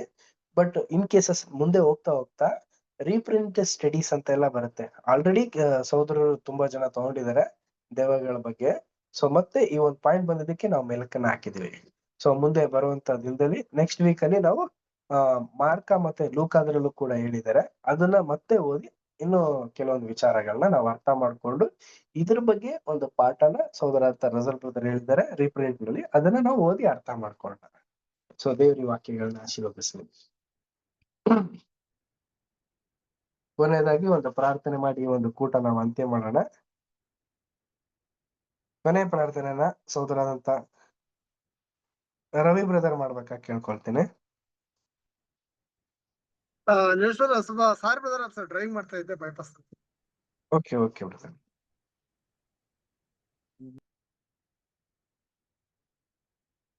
ಪ್ರಸನ್ನ ಬ್ರದರ್ ಒಂದು ಪ್ರೇಯರ್ ಮಾಡ್ತೀರಾ? ಓಕೆ ಬ್ರದರ್, ಮಾಡೋಣ. Thank you brother. ಪ್ರಾರ್ಥನೆ ಮಾಡ್ಕೊಳ್ಳೋಣ. ಪರಿಶುದ್ಧನು, ಪ್ರೀತಿ ಸ್ವರೂಪನು, ಅಗಮ್ಯವಾದ ಬೆಳಕಿನಲ್ಲಿ ವಾಸ ಮಾಡುವಂತ ನಮ್ಮ ತಂದೆಯಾದಂತ ಪರಲೋಕದ ದೇವರಾದ ಯೆಹೋವ ದೇವರೇ, ನಿಮ್ಗೆ ಸ್ತೋತ್ರ ಸ್ವಾಮಿ. ತಂದೆ, ಇದುವರೆಗೂ ನಮ್ಮನ್ನ ಕಾಪಾಡಿ ದೇವರೇ, ಈ ಒಂದು ರಾತ್ರಿ ಸಮಯದಲ್ಲಿ ಸಹೋದರರ ಮುಖಾಂತರ ನಿಮ್ಮ ಮಗನಾದ ಯೇಸು ಕ್ರಿಸ್ತನ ಜೀವನ ಚರಿತ್ರೆಯ ಕುರಿತು ಅನೇಕ ವಿಷಯಗಳನ್ನ ದೇವರೇ ತಿಳಿಸಿದಕ್ಕಾಗಿ ನಿಮಗೆ ಕೃತಜ್ಞತೆಗಳು ತಂದೆ. ತಂದೆಯಾದ ದೇವರೇ, ಈ ಭೂಮಿಯಲ್ಲಿ ಸುವಾರ್ತೆ ಸಾರುವಾಗ ಮಗನಾದ ಯೇಸು ಕ್ರಿಸ್ತನ ನಡವಳಿಕೆ, ಆತನು ಮಾಡುವಂತ ಪ್ರತಿಯೊಂದೊಂದು ಅದ್ಭುತ ಕಾರ್ಯಗಳು ದೇವರೇ, ಈ ರೀತಿ ಅನೇಕ ವಿಷಯಗಳು ನಮ್ಗೆ ತಿಳಿಯಪಡಿಸಿದ್ದೀರಿ. ಅದೇ ರೀತಿ ಕೇಳಿದಂತ ನಾವುಗಳು ತಂದೆ, ಆ ವಾಕ್ಯಗಳ ಪ್ರಕಾರ ನಾವು ನಮ್ಮ ಜೀವನವನ್ನ ಸರಿಪಡಿಸಿಕೊಂಡು ನಿಮ್ಮ ಮಗನಾದ ಕ್ರಿಸ್ತನ ಹೆಜ್ಜೆ ಜಾಡಿನಲ್ಲಿ ನಡೆಯೋಕೆ ನಮಗೆ ಕೃಪೆಯನ್ನು ಅನುಗ್ರಹಿಸಿ, ಇನ್ನ ಸತ್ಯದ ಮಾರ್ಗದಲ್ಲಿ ನಮ್ಮ ಕಣ್ಣುಗಳನ್ನು, ನಮ್ಮ ಆತ್ಮಿಕ ಕಿವಿಗಳನ್ನು ತೆರೆದು ಮಗನಾದ ಯೇಸು ಕ್ರಿಸ್ತನ ಹೆಜ್ಜೆಜಾಡಿನಲ್ಲಿ ನಡೆದು ದೇವರೇ ನಮ್ಗಿಟ್ಟಿರುವಂತದ್ದನ್ನ ಸ್ವಾಮಿ ನಾವು ಗೆಲ್ಲಲಿಕ್ಕಾಗುವಂತೆ ಸಹಾಯ ಮಾಡಬೇಕೆಂಬುದಾಗಿ ನಾವು ಪ್ರಾರ್ಥಿಸ್ತೇವೆ. ಈ ವಾಕ್ಯಗಳನ್ನ ದೇವರೇ ಕೇಳಿದ ಪ್ರತಿಯೊಬ್ಬರನ್ನ ಸ್ವಾಮಿ ನಿಮ್ಮ ಕರಗಳಲ್ಲಿ ಅರ್ಪಿಸಿ ಕೊಡ್ತೇವೆ. ಇನ್ನು ಹೆಚ್ಚಾದ ಜ್ಞಾಪಕ ಶಕ್ತಿ ಜ್ಞಾನವನ್ನು ಕೊಟ್ಟು ನಡೆಸಿರಿ. ಅದೇ ರೀತಿ ವಾಕ್ಯಗಳನ್ನ ನಮಗೆ ತಿಳಿಯಪಡಿಸಿದಂತ ಸಹೋದರರನ್ನ ಅವರ ಕುಟುಂಬವನ್ನ ದೇವರೇ ಅವ್ರು ಮಾಡುವಂತ ಪ್ರತಿ ಕೆಲಸಗಳನ್ನ ಕೂಡ ದೇವರೇ ನೀವು ಆಶೀರ್ವದಿಸಿ ಅದೇ ರೀತಿ ಇನ್ನು ಹೆಚ್ಚಾದ ಜ್ಞಾನವನ್ನ ದಯಪಾಲಿಸಿ ದೇವರೇ ಇನ್ನ ಒಳ್ಳೆಯ ಸತ್ಯಗಳು ನಮಗೆ ತಿಳಿಯಪಡಿಸೋದಕ್ಕಾಗುವಂತೆ ಕೃಪೆಯನ್ನು ದಯಪಾಲಿಸಬೇಕೆಂಬುದಾಗಿ ಪ್ರಾರ್ಥಿಸುತ್ತಾ ಅದೇ ರೀತಿ ತಂದೆ ಈ ರೀತಿಯಲ್ಲಿ ಮತ್ತೊಂದು ಆವೃತ್ತಿಯಲ್ಲಿ ನಾವುಗಳೆಲ್ಲರೂ ಕೂಡಿ ನಿಮ್ಮ ವಾಕ್ಯಗಳನ್ನ ಧ್ಯಾನಿಸುವ ಹಾಗೆ ನಿಮ್ಮ ಕೃಪೆ ನಮ್ಮೊಟ್ಟಿಗಿದ್ದು ನಡೆಸಿಕೊಡ್ಬೇಕೆಂಬುದಾಗಿ ಈಗ ದೇವರೇ ಈ ಪ್ರಾರ್ಥನೆಯನ್ನು ಕೇಳಿದ ನಿಮ್ಮನ್ನು ಅದೇ ರೀತಿ ದೇವರೇ ಈ ಕೂಟದಲ್ಲಿ ಸೇರಿಪಡುವ ಎಲ್ಲರೂ ನಿಮ್ಮ ಕರಗಳಲ್ಲಿ ಅರ್ಪಿಸಿಕೊಟ್ಟು ಈ ಪ್ರಾರ್ಥನೆಯನ್ನು ನಮ್ಮ ಒಡೆಯನು ನಮಗೋಸ್ಕರ ಪ್ರಾಣ ಕೊಟ್ಟನಂತ ಯೇಸು ಕ್ರಿಸ್ತನ ಹೆಸರಿನಲ್ಲಿ ಬೇಡಿಕೊಳ್ಳುತ್ತಾ ತಂದೆಯ ಹೆಸರಿನಲ್ಲಿ ನಾವು ಬೇಡಿಕೊಳ್ಳುತ್ತೇವೆ ನಮ್ಮ ಪರಲೋಕದ ತಂದೆಯೇ.